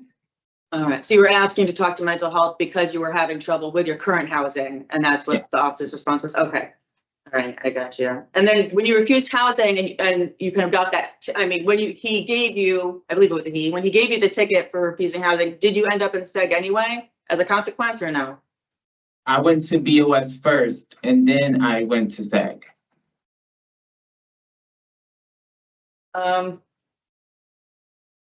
When you were having your interview with the officer, you said that you thought this release would be different because your thinking is different now. Your thinking has changed. Can you explain to the panel how you think your thinking has changed? Yes.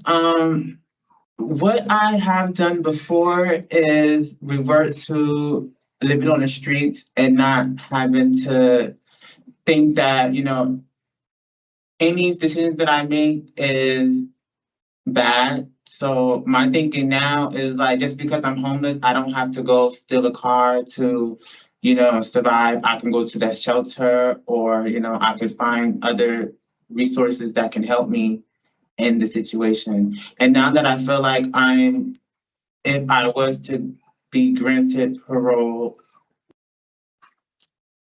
Sorry. Are you able to see the other facility? Sorry. It's okay. Yeah, you can continue. Okay, if I was to be granted parole, I'm pretty sure, I feel like I would have help with the programs that I would have to do to succeed in society, in the community, that I will be more motivated with the help that I can get. Yeah, I think the support for you would be really great to help get you on your feet. It's tough to do that alone without a lot of support. Looking real quick. I know it's okay. So you have been on community supervision before, and I know you're saying your thought process is different. Why did you struggle before in community release? You've had 2 failures before. What do you mean?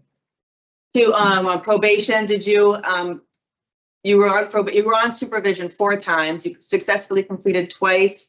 and 2 times you did not complete it successfully. Do you remember what happened?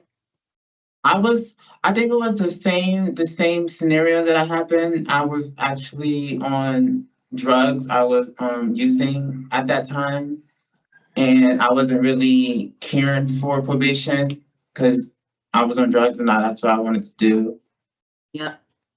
Okay.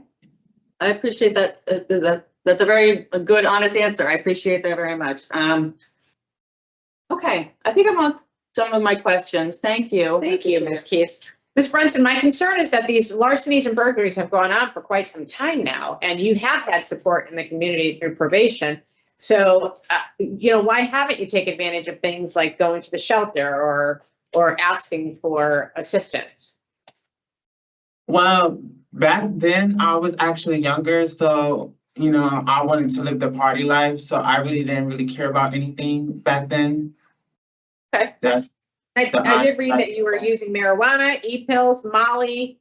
Have you ever had treatment for substance abuse? No.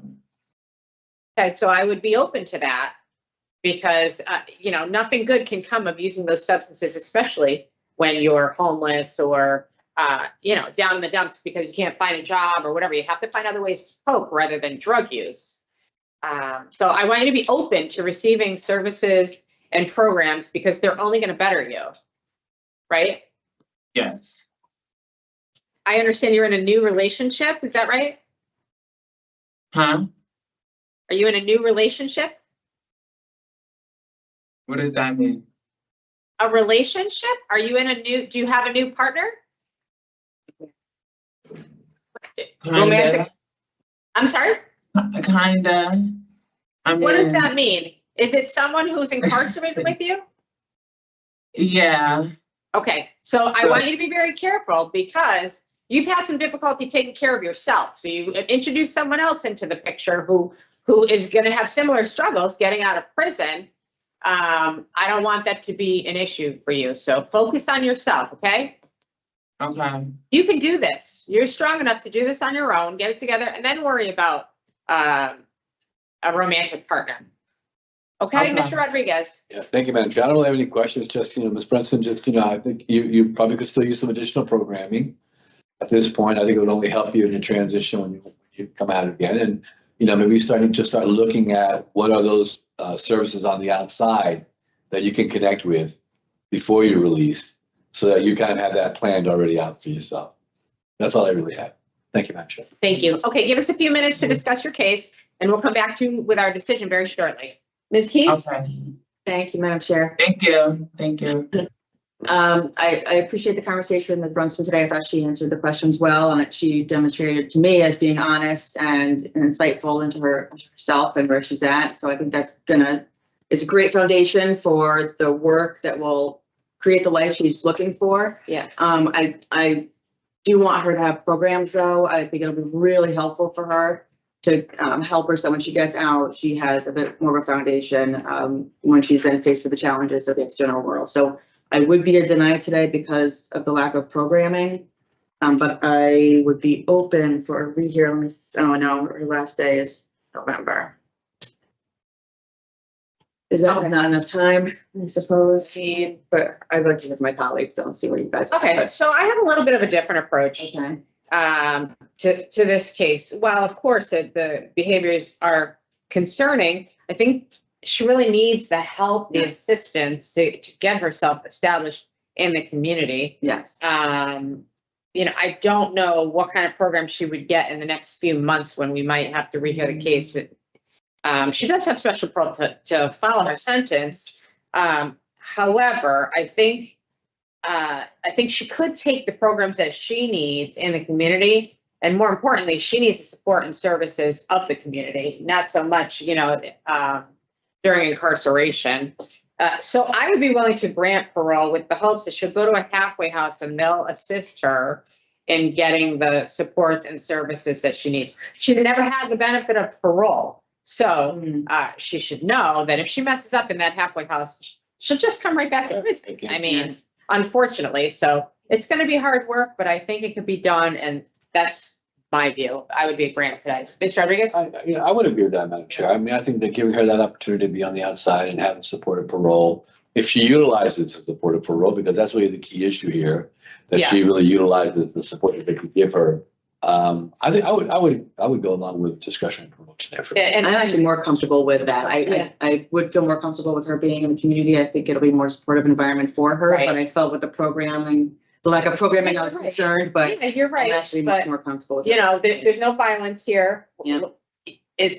She rates out very high She does. because of the history of Right. similar behaviors, but, let's try parole. Maybe it'll be a better support. And use your parole officer as a support. You need help, you call. You know, they're not the enemy. Their job is to help you. So take advantage of that and ask for different resources, because there's a lot of resources out there now to help returning citizens go back to the community. All right, Okay. what do we have for STIPs? I have a halfway house, a mental health eval, and no driving. Do you have a driver's license? No, Have you ever had a driver's license? no. Right, so there's another small goal, right? Not small, but short-term goal. Study for it, take the test, get your license. I All right. did halfway house in mental health on treatment if necessary, but if you want to do the no driving, I'm fine. Yeah, we've I'm good with been this. stealing Yeah. cars. All right, in the matter of, is it Adasia? I'm so sorry. It is. Adasia? Yes. Yeah, Adesia. Yeah. Adasia Brunson. I'll move Yes. to grant parole. Let's see, what's the eligibility? Effective December 4th, 2025. It's on or after today. With the following conditions: parole to a halfway house, mental health evaluation and treatment if it's deemed necessary, and no driving without your parole officer's permission. You need a license anyway. Is there a second? Second. All in favor? Aye. Aye. Okay, do you understand? We're gonna give you a shot. Yes. They'll have to find you a halfway house, but take advantage of your time there, okay? It's on you. Okay. Good luck to you. Thank you. Thank you. This concludes this parole hearing for Ms. Deja Brunson, 3900598. You're all set, Ms. Brunson. Have you- Okay, have the- thank you. Thank you. Thank you.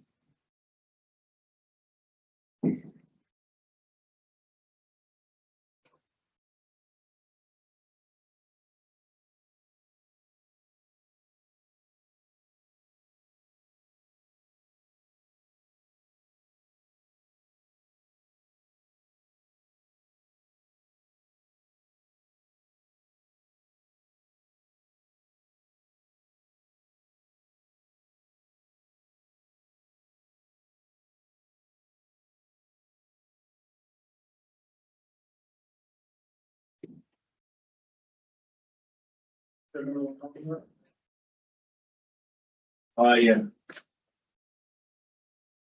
You ready for our last one? Yes, is Mr. Massey ready? He's not here right now. I'll come here shortly. All right. Want to do Shamar? Thanks. Hey, we're gonna hop over to the other facility in the meantime. All right. Thank you. Be right back. You should say, be happy. Sarah. Yeah, mine's like. That's it. It's fine, yeah. So what did I have? It's high. I like it. I had all neutrals except for the top. And it's high and very high. That's, yeah, that's right. That's right, yes.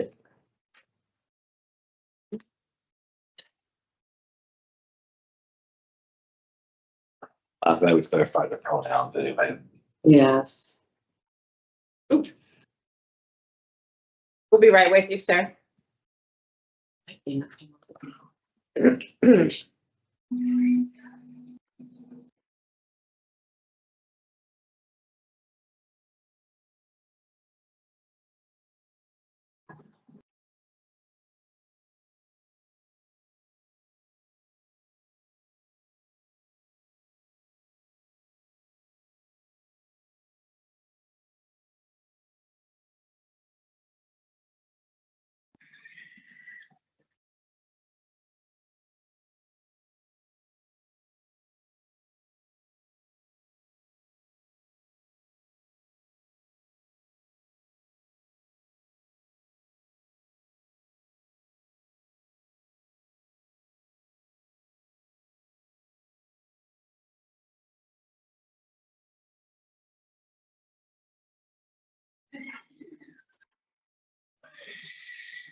All right, good morning. My name is Parole Officer Wankerson. Today is Thursday, December 4th, 2025, and this is the hearing of the Connecticut Board of Pardons and Paroles. The following board members are present this morning and by stating their names on the record, certify they reviewed all statutorily required documents and available for information in preparation of this hearing. Good morning, I'm Jennifer Zaccanini. Good morning, Aileen Keys. Good morning, Sergio Rodriguez. Also present this morning, we have the Office of Victim Services, Ms. Hamlet Williams. Mr. Edwards, can you please state your name and inmate number for the record? Oh, no. Oh. Shoot. Yeah, thank you. Was it? Sorry, you're muted, sir. Mr. Edwards, can you please get the correctional officer and have him, he needs to unmute.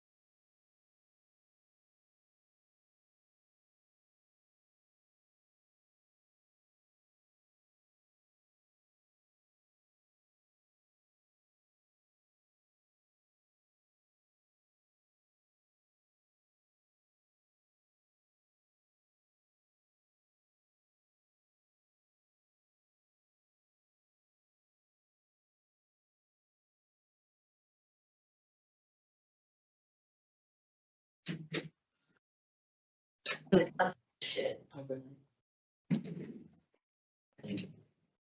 Thank you. Thank you. You're welcome.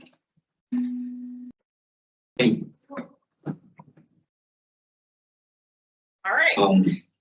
Lamar Edwards, inmate number 431791. Thank you. So this hearing is being conducted in consideration of parole application for Shamar Edwards and number 431791. He's serving a sentence of 18 years, execution suspended after 7 years, with 3 years of probation to follow for robbery in the first degree. As of today, records reflect a parole eligibility date of July 13th, 2025. There is victim input in this case. There's also a offender accountability plan in place. This is a rehear, so since his last parole hearing, Mr. Edwards has not completed any additional programming. Utilizing the statewide collaborative offender risk evaluation system, the offender's overall score on the RT falls within the moderate range for recidivism. So Mr. Edwards, at this time, this is now your opportunity to express to the board why you believe you should be granted parole, and you may begin. First, I would like to thank the board for allowing me to come for a second time to elaborate on my plan. Two, I just want to give my to address apology to whoever I affected from this crime that I committed, and just I'm ready. I changed. Okay, Mr. Edwards, you've done this before, so you know how it goes. We're going to ask you some questions, and then we'll turn to the Office of Victim Services for their input, and we'll give you our decision here today. Okay? Okay. So you were denied at the beginning of this year. You were asked to take some programs and stay out of trouble. How'd you do with that? The facility I'm currently in doesn't really have programs, but I was going to mental health and talking to mental health a lot and staying out of trouble. I did the best I could. I got into an incident. You think you did the best you could? You got 2 tickets. Tell us about them. One ticket was a fighting ticket. It was basketball. Somebody got mad at basketball, and then it went from there. What does that mean? It went from there. Like, basically, we were playing basketball. He was mad. He swung. We got into it. We went to the box. What does that mean? We got into it. Like, we fought. Okay. He swung on me. We ended up fighting. I went to the box for that. Why didn't I you just came up- leave that situation?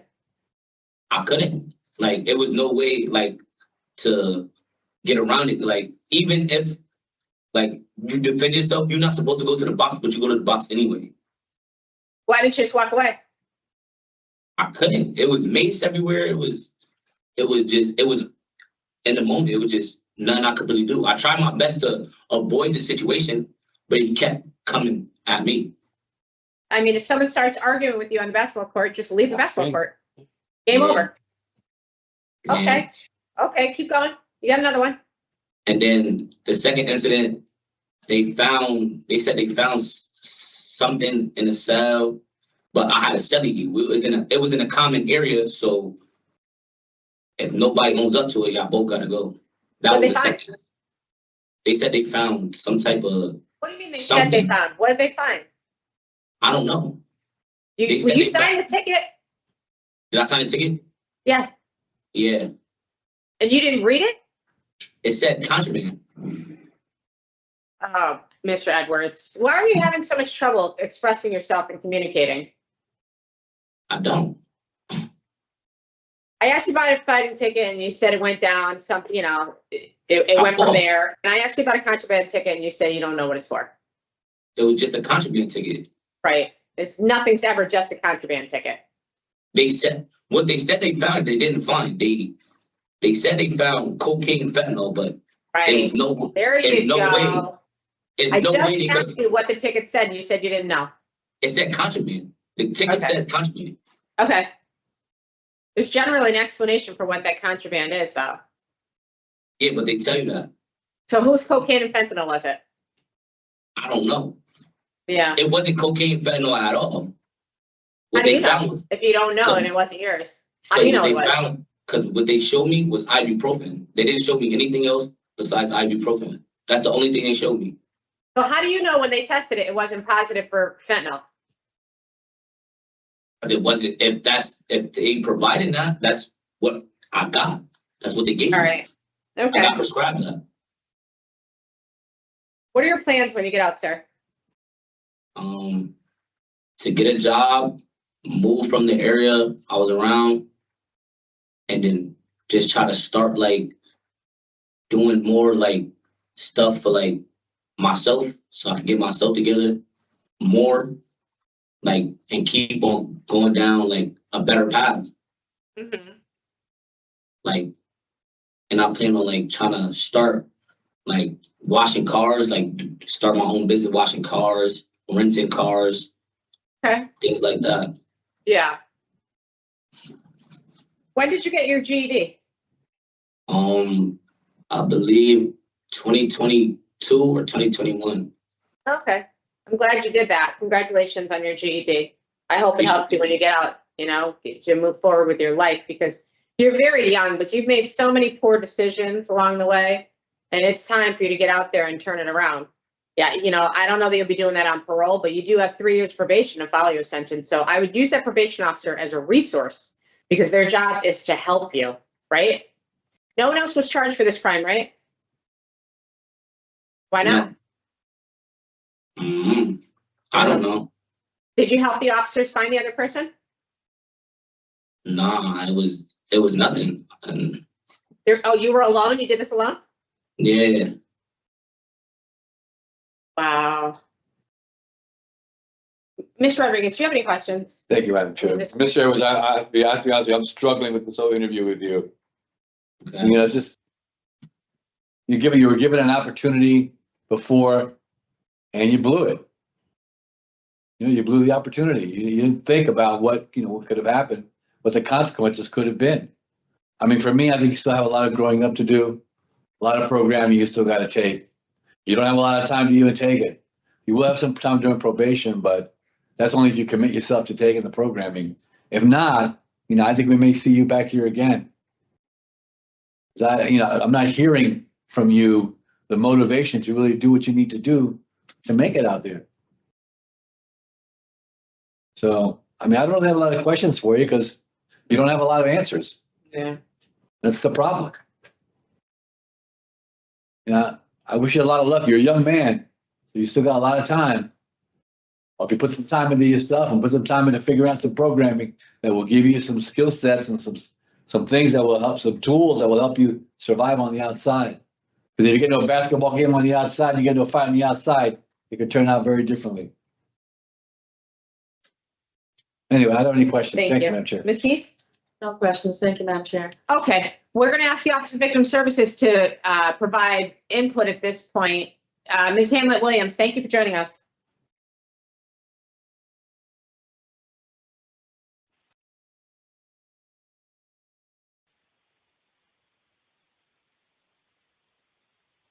Ms. Hamlet-Williams, can you hear me? She's muted. Yeah, she is muted. But...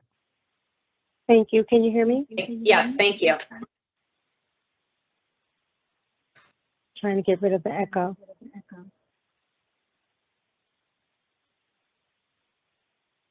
Okay, that should do it. Thank you so much, Madam Chair.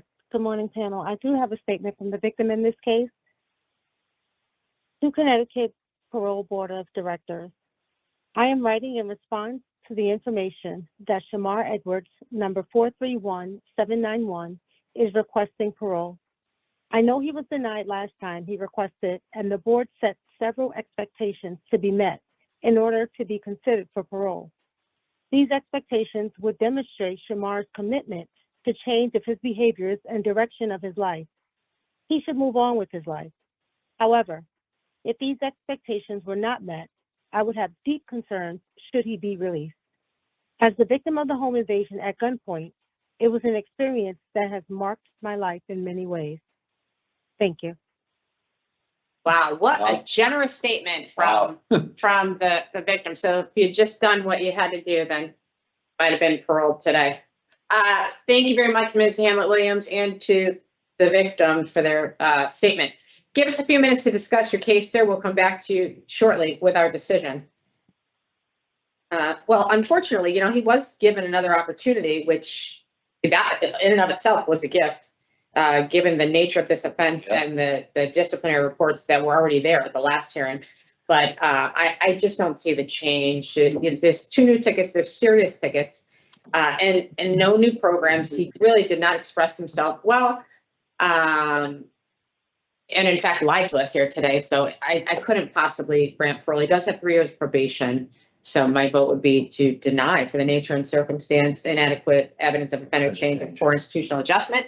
Mr. Rodriguez. I would agree with you. He's out in June. I mean, he'll be on probation for 3 years. Yeah. I think, you know, he's almost done. Yeah. Yeah. Because I don't know what else we could do. Yeah. So he hasn't. Okay. All right, in the matter of Shamar Edwards, inmate number 431791, I'll move to deny parole for the following reasons. The nature and circumstance of current offense, poor institutional adjustment as evidenced by the 19 disciplinary reports. And that number's probably wrong. But anyway, disciplinary reports. And, oh, I was right, 19. And inadequate evidence of offender change. Is there a second? Second. All in favor? Aye. Aye, I'll note for the record We know as you left. well that Mr. Shamar left the room before the decision was rendered, so he will be getting his results at the facility. Thank you. Thank you. This concludes the hearing for Shamar Edwards, inmate number 4317. Oh, yeah, I don't think they're ready yet.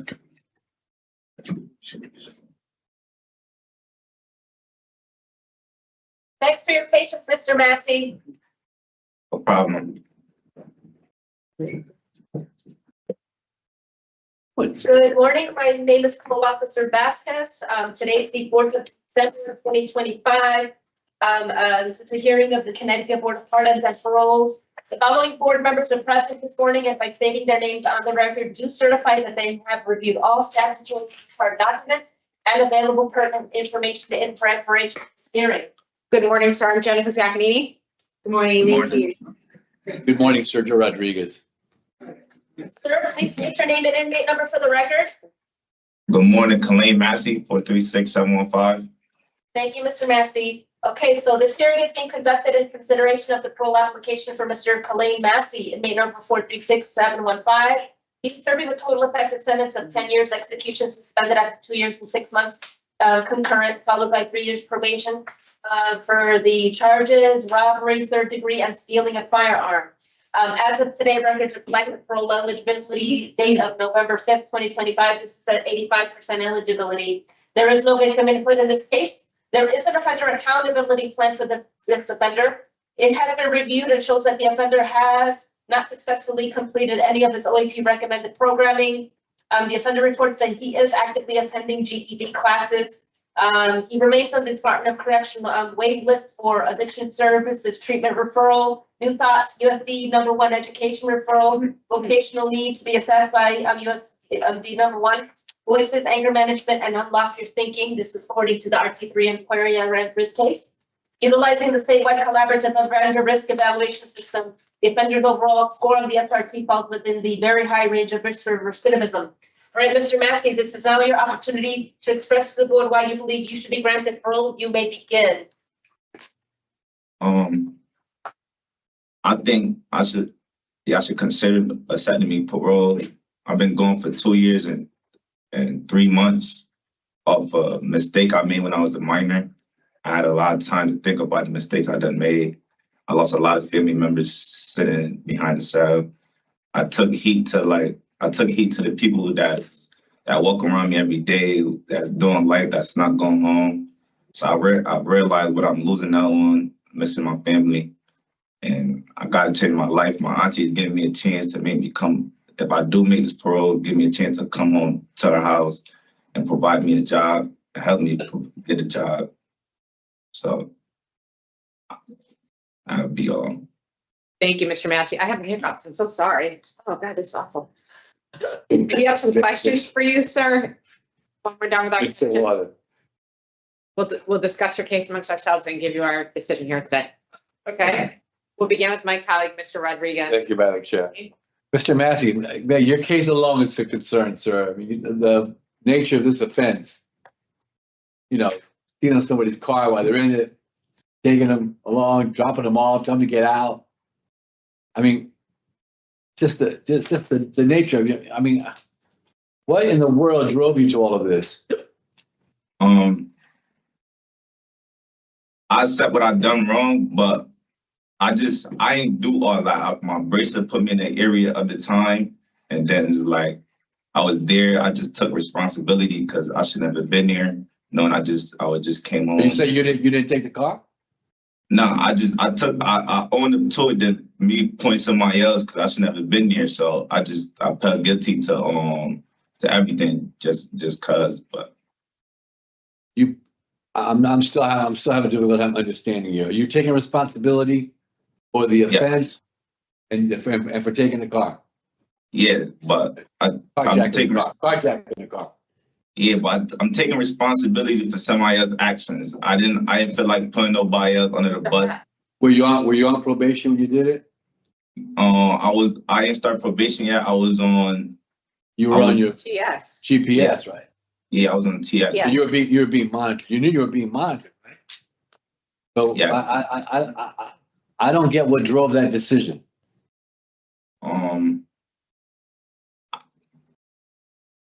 I wasn't. I take accountability for my actions.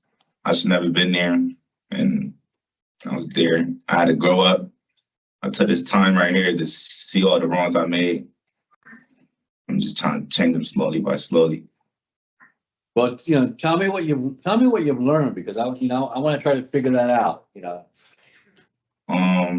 Since in different jails, going from different jails, I realized in a split second I could lose my whole future off of just reacting without thinking. So I started thinking before I react.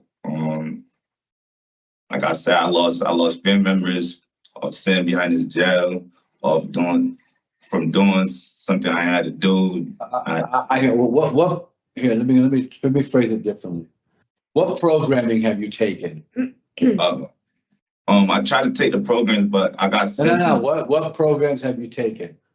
Not tried. What programs have you taken? Just the GED, because I got sentenced down the line, and then it's a waiting list for everybody else. So I got to wait to get on the list to start the program. Let me ask you, do you think you need programming? Yes.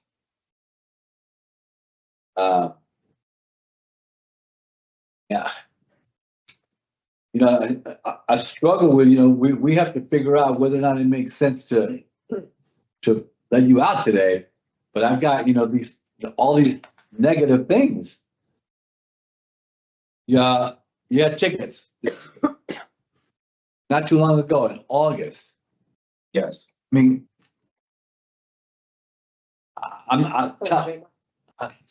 yeah, it was 3 or 4 months ago. Yes. I mean, tell me how would I consider? 4 months ago, I was in McDougal. I wasn't trying to catch no tickets. I was walking to medical to see my prescriber, and then somebody swung on me.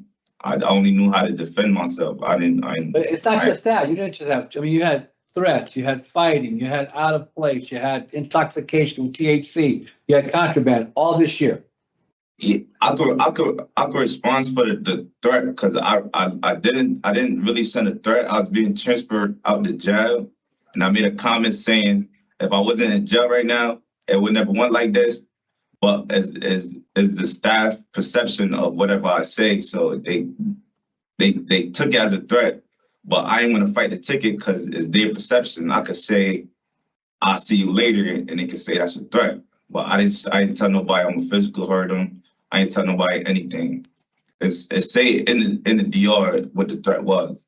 Yeah, I mean, I hear all that, but you have the tickets. I have to look at it from that perspective. You have, and it's not one. You know, this year it's 5. This year, and a total of 13 in for your last 2 different incarcerations. I mean, I don't know what we can do for you. I really don't. I'm trying to figure it out. You know, you didn't complete all the programming. You still need programming to do. You don't have a lot of time. You're out in March. And luckily, you got probation in 3 years. Hopefully, if and when you do get out, you'll do something about putting your life together, getting some programming done. You need some programming. You're a young man. You're 22 years old. I try to get the programming, but there's a lot of inmates. Well, you can't get programs if you get tickets. I mean, that's not gonna happen either. No, you still can get the programs, but it just is a lot of inmates that's on the waiting list. So I got to wait for them to. But I'm sure they're gonna put somebody ahead of you that doesn't have tickets versus somebody who has tickets. I'm sure they're not gonna put you up in front of the line. Not as a wait. So I'm not saying there isn't, but for me, to consider even thinking about letting you out in the community again without any programming, that's hard. With the case that you have, or the charges you have, the offense that you have, hard for you to figure that out. And the fact that you got these tickets, that's my dilemma. I'm gonna listen to what my colleagues have to say. At this point, I'll make my decision after I hear what they have to say and your responses to them. But right now, I've got some serious concerns about those particular situations, the nature of this offense, and the fact that you have these tickets. All less than this. So back in February. I mean, I'm sure you can understand that. I understand. I understand our concerns. Thank you, Mr. Rodriguez. Ms. Keys? Thank you, Madam Chair. I think I probably just have one question. Do you think marijuana use has contributed to any of the decisions you've made? Yes. Good answer. What are your plans upon release for use?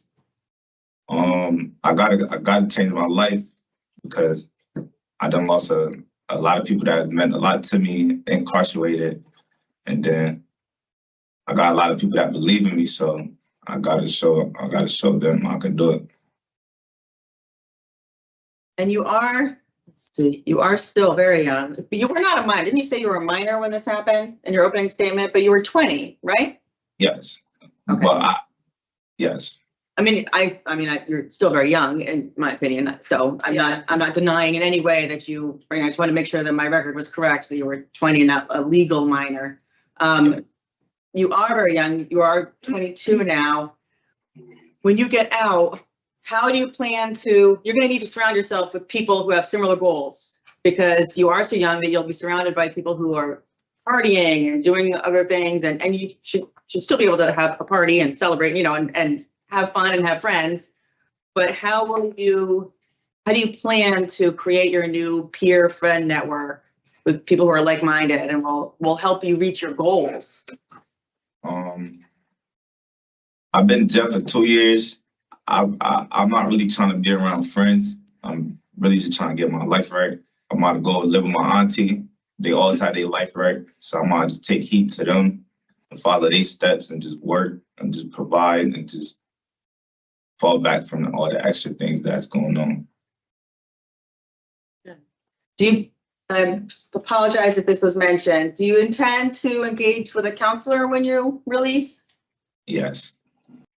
I think that it would be really helpful, just the experiences you've gone through, and I do think you're motivated, and I think having somebody that you can check in with and just talk about how things are going as you have highs and lows and you know, face challenges, someone that can support you in that way that's not family or friend, I think would be great. I don't have any other questions. Thank you for answering. Thank you.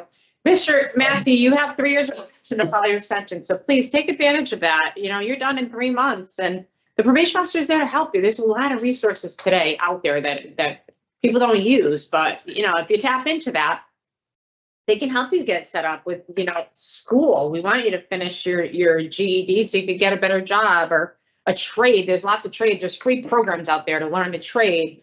You know, if you need help stopping the marijuana use, you can do that. There's just so much out there and you're so young. You have your whole life ahead of you. We don't want to see you back there ever. Okay, give us a few minutes to discuss your case and we'll give you our decision very shortly. Mr. Rodriguez? Thank you. I don't really want to see him there now. I think Yeah. he's too young to be there now. Yeah. Just, but the nature of this offense is very difficult. The fact that, you know, the DRs complicated the whole thing. Yeah. If we would have had some additional programming and it could have heard some real change from that program, it would have been really different. And I hope that he takes this seriously at this point and, you know, like you said, utilize the next 3 months to try to get something going. And then maybe he connects with probation and he really works that through and uses his probation officer to really get him out and get some resources for him. And it sounds like I he has don't good have, family support, too. I don't have. Yeah, I don't either. Yeah. So much. All right. Okay, in the matter of Kelaine Massey, inmate number 436715, I'll move to deny parole for the following reasons: the nation's circumstance of your offense, inadequate program participation, and poor institutional adjustment. Anything else? That's Is it. there a second? Second. All in favor? Aye. Aye. Sir, we wish you the best of luck. Okay. Thank you. This Thank concludes you. this phone hearing for Mr. Kelaine Massey, inmate number 436715. Also let the record reflect that this concludes the parole hearings for the Manson, YI, Oregon, CI, Bridgeport, CC facilities, and also the violation of probation reviews. This 4th of December 2025. The time is now 11:40 in the morning. Thank you. No problem.